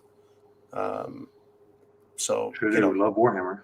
Yeah, I actually have nothing planned after that until like June, which is nice. I might actually take a couple weeks off, but man, we could not have more different schedules. I'm doing like Alpine, KC teams, WTC.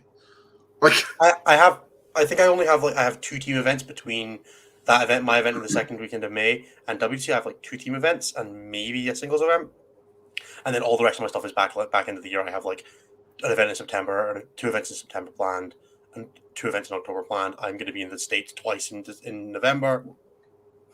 So, just really... Yeah, Ennis isn't playing singles that much this year. Is what he's decided. I'm doing the cool things. That's what... I'm doing the cool things. This is the problem, Ennis, is that all the cool things involve me. That's why you're there. Me too, Brian. That's why I love you so much. Okay. How do you think Desolation Marines like their eggs? Pulverized? Fired out of a cannon. Eggy. To all, yeah. What is your sweetheart faction? The one that, if viable, you would switch to immediately. Drukhari.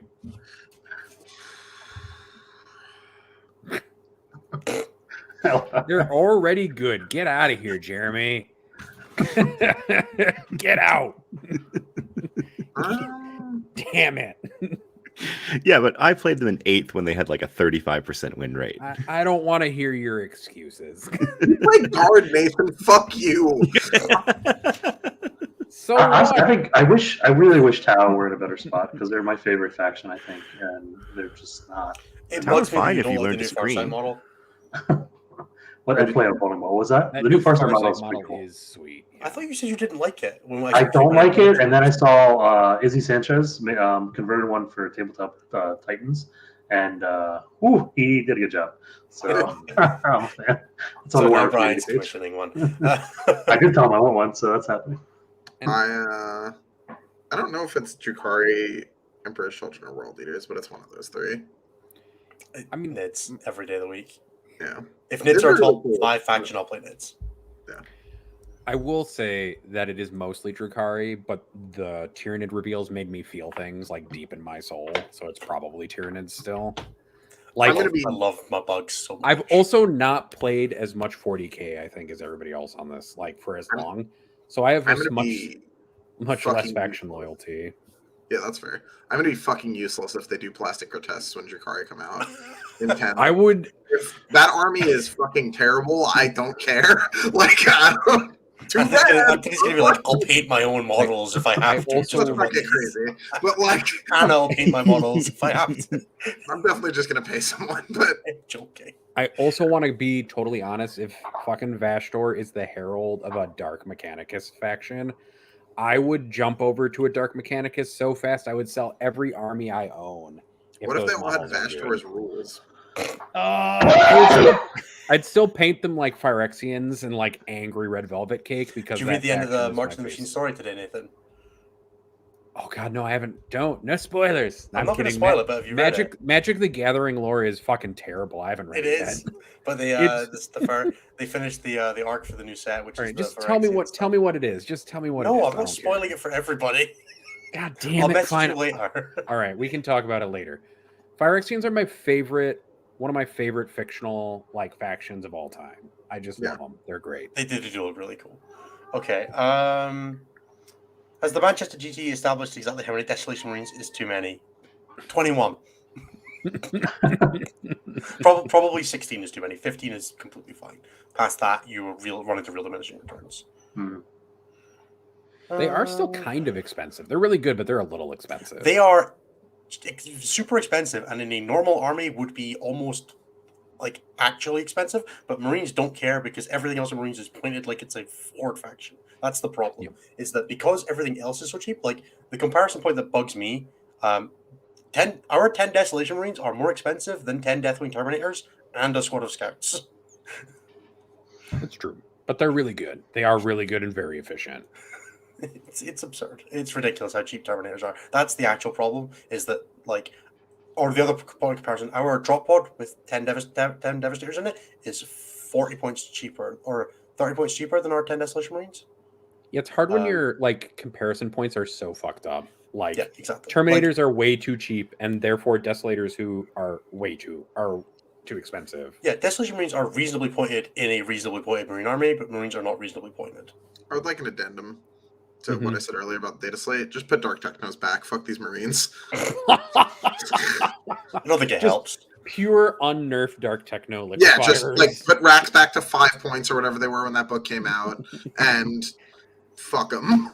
I'll take Crusher back I'll keep the current points if I can have Crusher back. Yes. Ennis, we know that you would take the most broken thing ever back. It'll be great. Give me Crusher and the redeploy, and I promise Get you out I'll of here break the before we game go down again. this rabbit hole. Just go to the next question, Ennis. Get out of here. Does he want to read it out? I don't want to, but I will. No, I was pointing at the baby Ennis. The baby Ennis. The baby Ennis, yeah. Do read it in Ennis's voice for us, Anthony, from I Baby can't do Ennis. that. That'll just get real. You just have to speed up how quickly you talk, and it'll be fine. Nobody will understand you anyway. Next. 10 Desolators are 380 Hadar, because you pay for the, or 370 because you pay for the 370 because you pay for the extra. It was close. Leave me alone. What do you think about an attempt at convincing Adepticon to drop the Champs event entirely, to focus on the 4-man teams event, and then making it longer? They should do that. That is literally my position on it. The 14 teams event is focus amazing. on doing your special little thing and stop pretending to run a competitive event. Poor Adepticon. I'm sure they know they don't try. They tried. They said that they tried, and they painted a bunch of. Wait, hold on, Anthony. Just because you try doesn't mean you do a good job. You can do things and try and still fuck up. Like, that's how people study and still fail tests. You too, Brian. I don't give a shit. Go watch Star Trek. Listen to the quote from Picard. You can do all the right things and still fail. It's still accurate. Right. But, like, if your effort is fucking bullshit nonsense, that doesn't count. It still counts. They tried. No, it They just doesn't. did. They Do we did talk the wrong about thing. the fact that they? Let's just go to the next question, because we're going to get into this weird world of freaking ethos and nonsense. Fine. We can yell at each other later, Anthony. Nathan, shut the fuck up. No. Fuck you, NS. Brian, are you secretly a mole planted by Team America inside the Team Scotland camp for WTC? Well, we discovered him, so definitely not. Yeah, exactly. You discovered me, right, Anthony? Why being a mole in a team that's worse than yours? Exactly. What is he learning? What's the point of being a mole? He gets in there and he fucks him up. Gotta keep He's the Scotland old- down. They got third that one time that Ennis doesn't stop talking about. Better than you've done, fucker.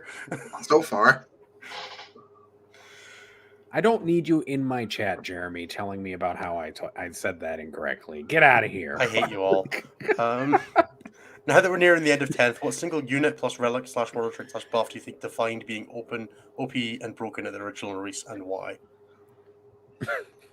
The Razor Flails competitive edge succubus, the way that people were interpreting it. That one was pretty funny. That required you to interpret it in the way that was most broken, though, as well. I got the best answer. Try again, brag. Well, The infinite shots. Yes. I just want to watch Infinite somebody keep grenades. rolling it until they run out of time. I was going to make some. and I you're was like, yeah, absolutely it's going to your make death people clock. clock out if they tried to. Congratulations. It's like, no, man, you can throw as many grenades as you want. You are going to be rolling it all, though. I was like, but it's deterministic. Yeah, but your clock time's not. I think Reaper of Obliterax is in the top 5, top 3, probably. Synaptic Hive Blades is up there too, man. That shit was fucked up. I don't think Synaptic Hive Blades was like, it was good, but I don't think it was the issue. The issue was breaking through. Really, the issue was Swarm Lord. Let's be real. The issue was not okay.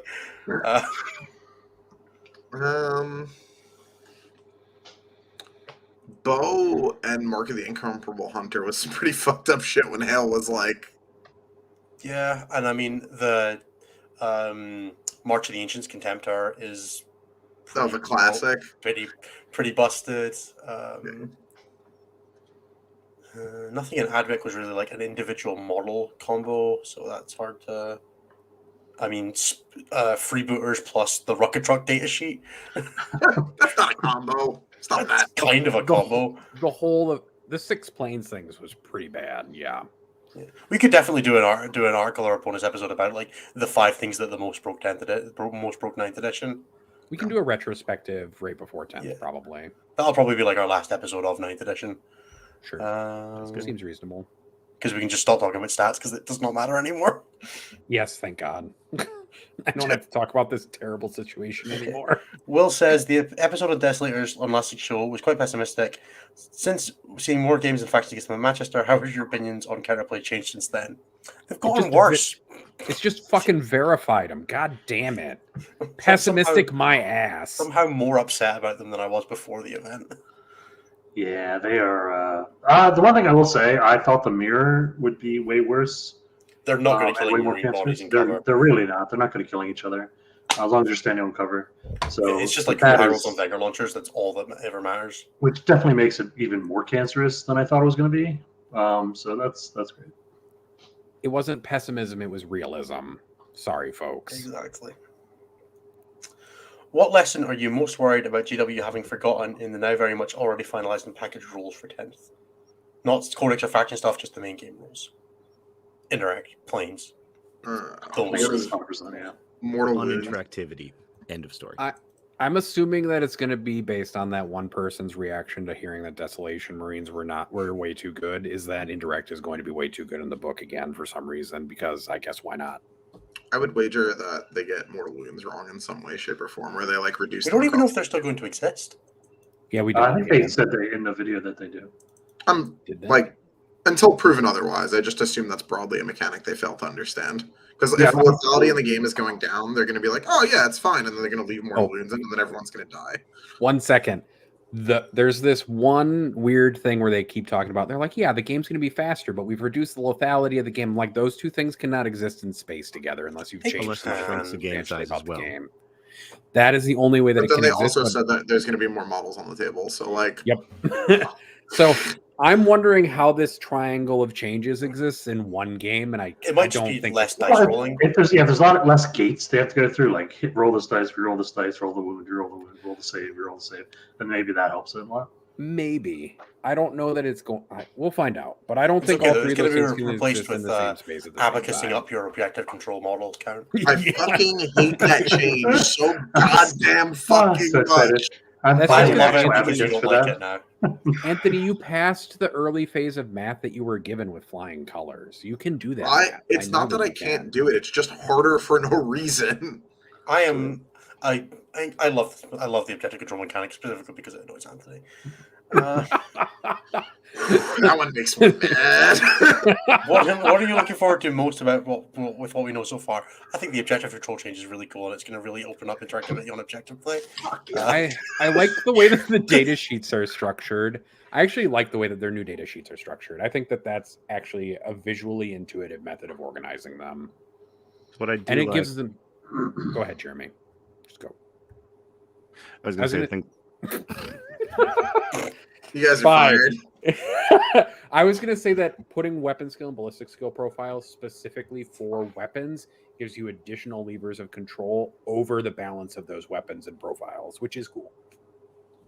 the thing that I really like, tentatively, is they're saying that initial rules will all be free. You'll need two sheets to run whatever faction you're running, and as we release new rules, that will obsolete older rules. So whenever they add something, they take something away, so you don't end up with multiple layers of sometimes unintended interactions. Yeah, I think I'd second that. The idea that if you want to play a special detachment, you're not then adding that on top of a previous set of rules means that there's hopefully a higher chance that they're actually going to balance them better out of the box because there's less things they can miss. They just have to actually play the page in front of them and say this is cracked or not cracked, which I still don't trust them to do, but I think I trust them more than having to have layers there. My great hope is that My the cat codex is through 9th or through 10th. Your for, cat like, does multiple agree. years. And I objective guess control is just objectively awesome. Okay, next let's go to the next question. How have Chaos Knights performed so far? With the end of Ninth coming up, do you think they underperformed from your initial perception of them? And if so, what would they need to do better compared to the other factions? I mean, Chaos Knights are just inherently always going to be an army that is a little bit gatekeepery just by the virtue of what you put in an army. They performed really well on launch. People have broadly gotten a little more used to them now, and they are now doing well in the hands of some people, but not broadly. They don't do well on like GW terrain format as well, which is a big contributor to that because they don't really hide on it. So like 13 overseas, Dogs is just like always a motherfucker to play. Like you Yeah. gotta mind your P's and Q's when you play against that, regardless of what army you're playing. for sure, but there are definitely armies that can just remove you from the table without really Oh worrying. yeah, about it. sure. And that's always going to be the issue that Knights will bump into. Poor fucking, like, imagine playing that into guard. It's just unpleasant. Yeah. Are American ducks superior? Yeah, is there differences between American ducks and European ducks? Brian, you're the only one who's in a So, position. I think that, from my understanding, the king owns every bird Swan. here. Only So, swans. no, It's only every swans. bird. I was told every bird. I'm going with that. So, since birds are for the people in America, I think that they're better in America. For the People's people, birds. the people birds. Brian, what's your favorite egg, cookie method, and from what creature? End of that question alarms me. Duck so, eggs. Dragon.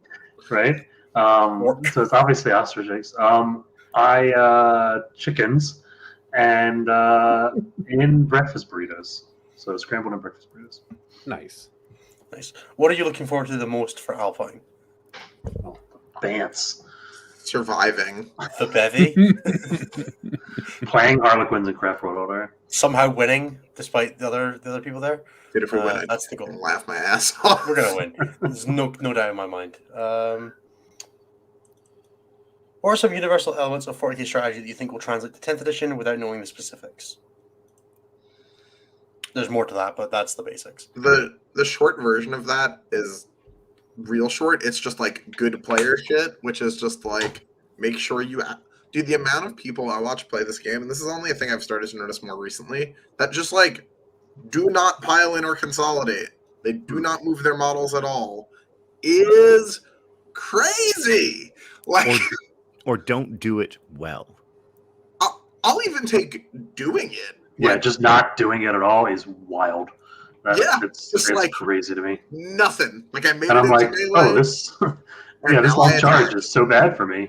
And then they just don't pile into all your units. And you're like, okay, that's fine now. The long charge, and then everyone just goes like into two ranks neatly in engagement range and doesn't go like around or behind you, and you're just like, what? You're Yeah, losing you say it a at a whole point where you phase just want of to stop skill reminding expression. people. Yeah. You're like, you want to pile in? Let's just stop reminding them. If they're going to make that mistake now, they deserve the loss. I would say some other universal things that are great are like tempo control, kind of knowing, as Anthony said, I think before in one of the episodes, who's to beat down, who's not, and positioning. Just making sure that you're in a position to do the things you need to do to score points and win the game, assuming I'll points are still a chuck thing. in my 2 cents on the risk management. 40k is inherently a game of risk management. It's what level of risk are you expecting to tolerate, what level of risk do you have to take to maintain a game state. So making sure you're looking at the scoreboard and deciding based on how you think the game is going to go, whether you should, make a riskier play, or if you can afford to play it safe. That is inherently the entirety of 40k is based on those decisions. And the other one is getting more than one thing out of your unit. The multidimensionality of your unit is super important. How many things can you make it do at once is how you make your units feel like they're doing, the job of 2 or 3 units, and how you leverage them better. So that's doing things like, can they shoot and be on an objective? Can they shoot, be on an objective and screen? Can they shoot, be on an objective and screen, and also threaten for next turn? Just making sure your units are always doing as many things as possible.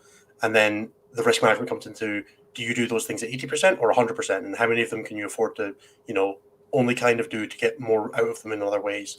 And will that backfire? And that a lot of that you can plan on any edition of any game. If you can do more than one thing with a unit, is it worth it? Is it, does it give you options, or does it make the thing you're doing weaker? Practicing and getting a feel for how you can interact with that as a 40k player will just make you better, and it will feel like you are it's one of those times where like sometimes you'll play up against an opponent and you'll just realize that there's nothing you can do to get through their screen, and they've not done anything special. They've not committed any real units to it. It's just naturally become because of the thing, and that's when games feel unwinnable. When they feel inevitable, is because your opponent's just doing more with their things than you are, and maximizing your ability to do that is something you can focus on in the 3 or 4 months we have until 10th edition now. Yep. Play a lot of games. Why aren't more lists tossing dwarf pioneers into them? Because super abilities are good. Yeah, monofaction's still stronger than generic unit strength. Everybody has generic unit strength now. There's no need. Yeah, there's been one list since Arc Summons launched where they ran that, and that list went 2 and 3 or 3 and 2. They're just not that much better than the things you can run yourself. And the other big thing is that not having the token mechanic severely limits the output of those units because they're costed, kind of costed now around the token mechanic existing. And you take that away from them and they become significantly less good. Anthony, how have you found the 4-man 8-man World Eaters? Do you ever miss the 5th dude, and could you ever see the Demon Prince finding his way in? I would. You only miss the 5th dude if you're overcommitting the unit, and Demon Princes are actively bad and take away from what the army's trying to do. But having the second movement aura is absolutely crucial for your ability to divide and conquer in multiple parts of the board. I would have lost 3 games that I won this weekend without it. Very often I play... So, like, this weekend was a very interesting experience in people that do not normally... Like, playing people that do not normally play against me. Especially me playing World Leaders.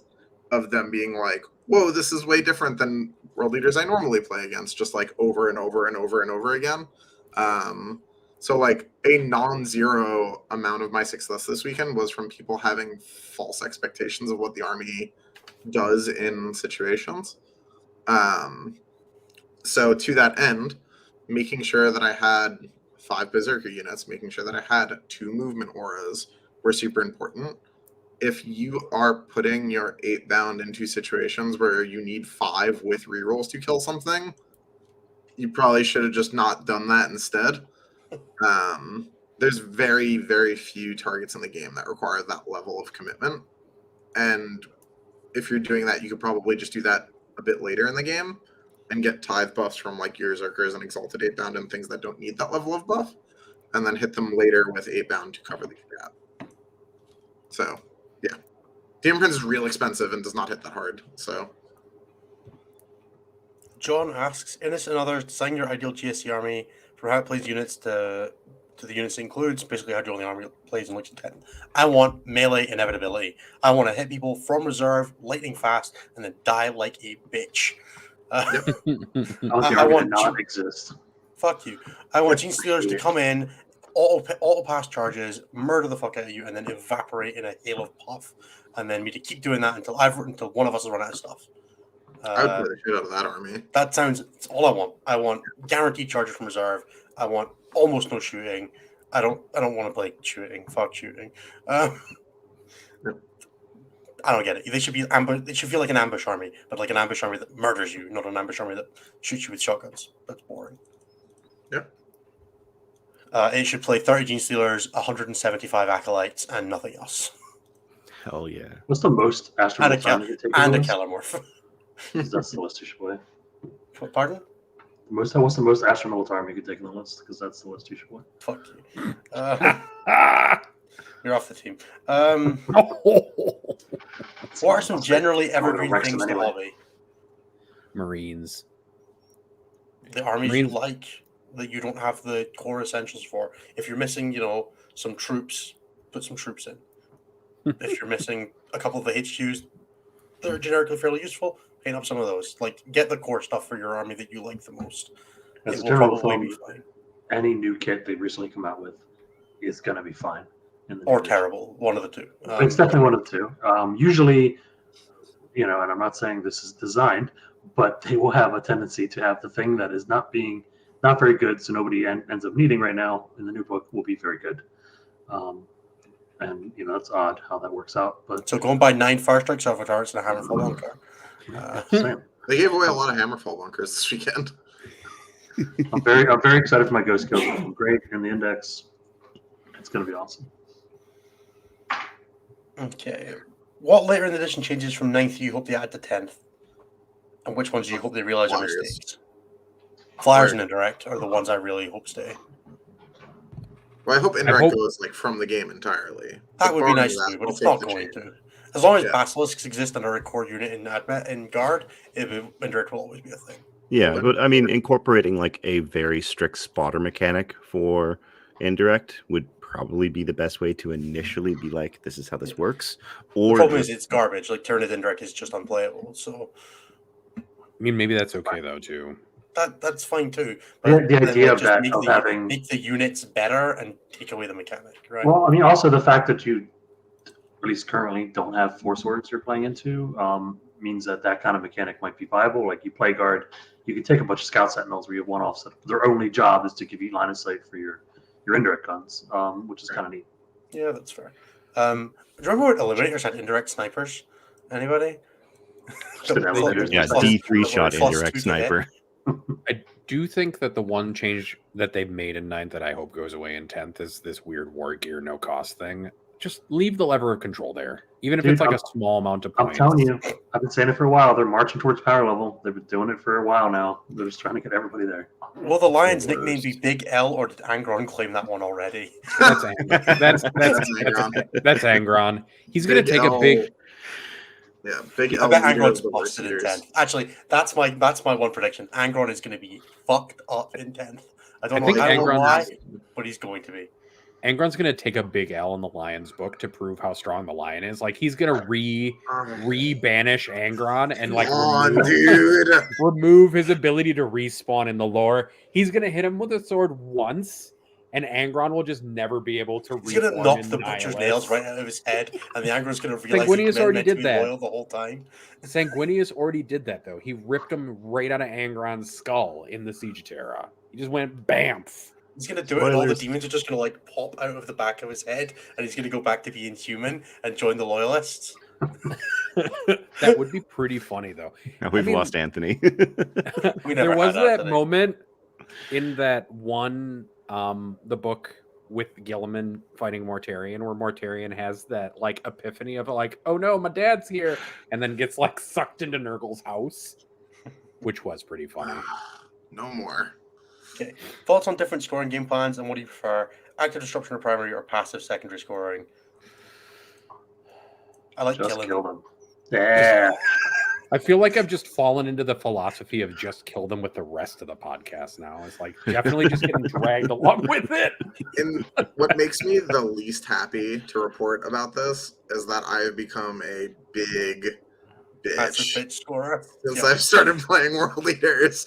I just stand like right over there for a while until someone realizes that I'm going to score really well, and then they push me, and then I kill them, or I just stare at you until I win by like 10. It's cool. Or in how some Is that- cases, you just sit on 5 of the 6 objectives. It's in a cool how mission much and they say you fucked up the scored design of different. World Eaters, and they're just good at that, and they should not be. No, that's fine that they're good at that, but it's like where they fucked up. So like the problem with World Eaters from like a lore perspective, right, is you can never make that army good, right?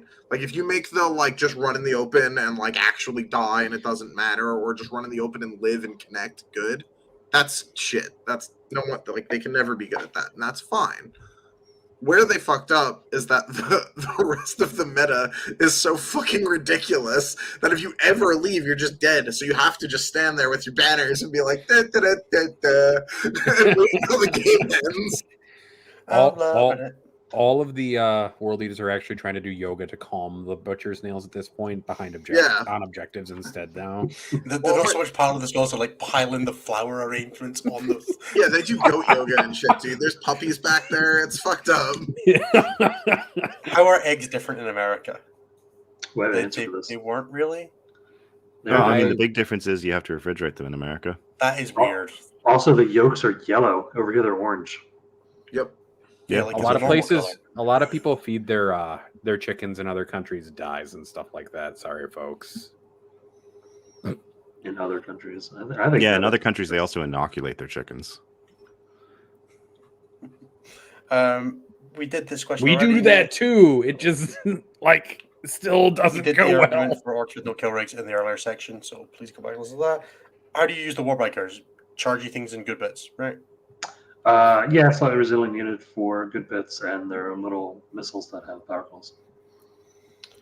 Owen asks, I want to hear Antonina's thoughts on a squad or two of Desolators and Blood Angels lists, yeah or nay. I think you want the Whirlwind because it just gives you some fight last control and can do kind of the same thing. It's not as good, but it definitely doesn't do like any damage. Like yeah, you never it's so expect the expensive Whirlwind to do anything. Like you could chuck like Quake Bolts into your list, I guess, and try and support it, but that just seems like massively overkill. My earnest answer is just don't play Blood Angels right now, right? Like that's the right answer.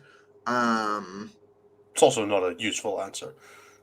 Well, if you own the Marines, you just play something the fuck else. But like, yeah, but if you want to play Blood Angels, but if you want to play Blood Desolators, Angels, like I could see running like 5, 10.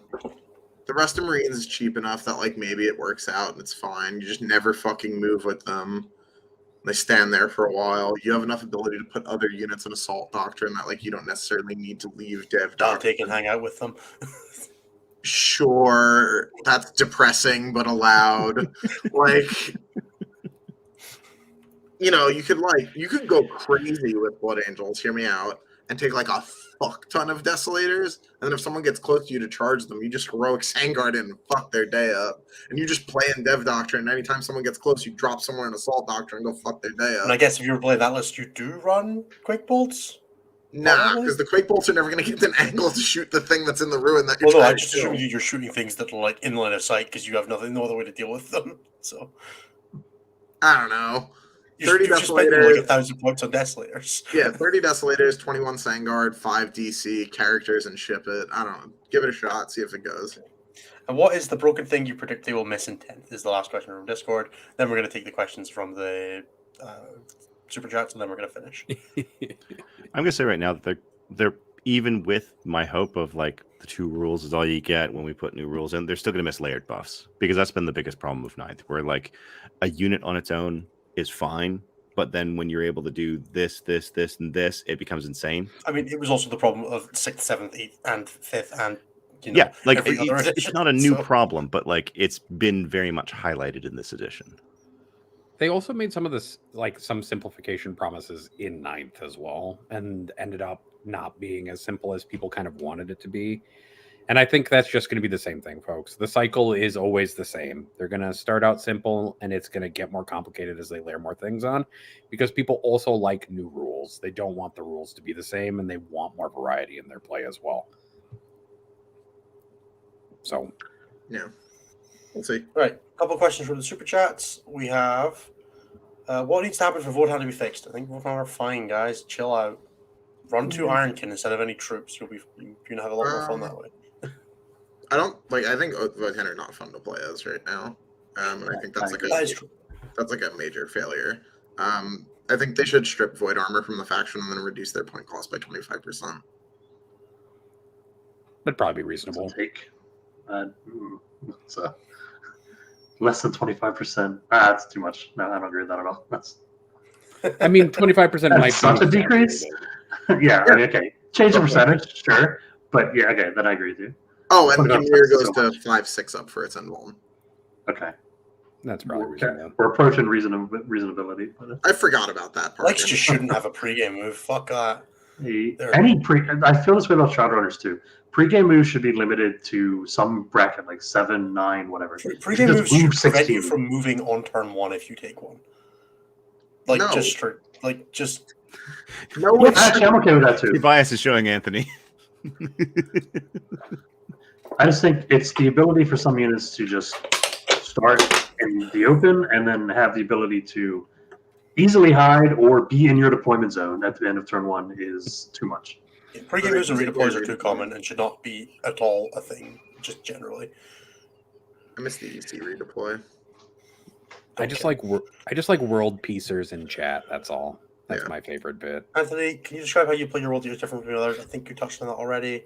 I did a little bit. Your bitch made? Well, no, like that is sometimes part of it, but like another big thing that Tim picked up on in round 6 was that in a matchup where, like, against like elves, your Zerkers are super valuable because of the obsec and the cheaper fight on death.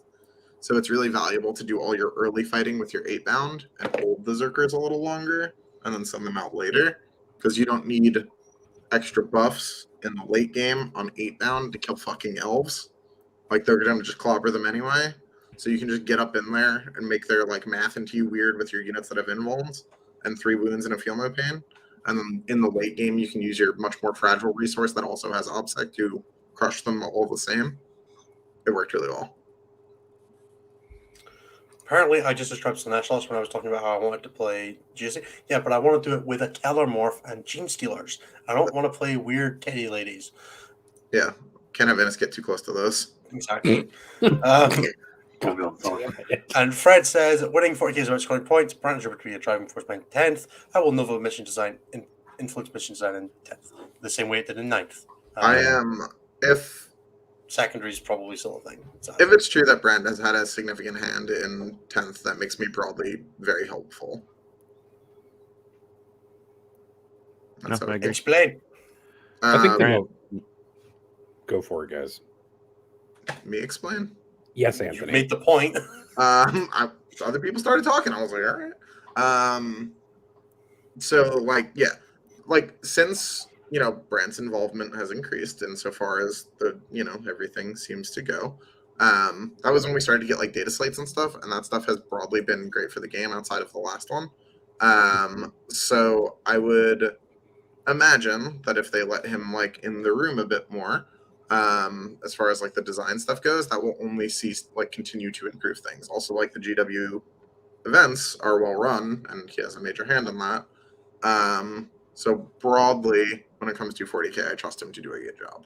Also, he was like a very competitive player for a very long time, so Yeah, I agree with that. Also, Nova missions generally seem to have positive reviews, and Nova itself seemed to have generally positive reviews from what I heard. From dude runs the shit out of an event. He runs event real good. The GW events are all really well run. Like, that seems to be the resounding review on those as well. Yep. Something number 1, something. Yep. All right, folks, that is going to do it for this episode. Thank you so much, Brian, for being with us. Thank you to Anthony, Jeremy, and Nathan for being on the show as frequently as you are. Brian, do you have anything to plug at the end of it? No, Brian has nothing. Yeah, I don't do things. I figured I I'd guess ask, I'll- though. It's at least polite to ask, Innes. But I know Brian doesn't have anything to plug. If you're a job in Scotland, do you want to give someone a visa? Hit up Brian. Yeah, please, out of 12 plug. Somebody in Scotland or the UK, please find me a job. I'd like to stay before the king kicks me out. Yeah.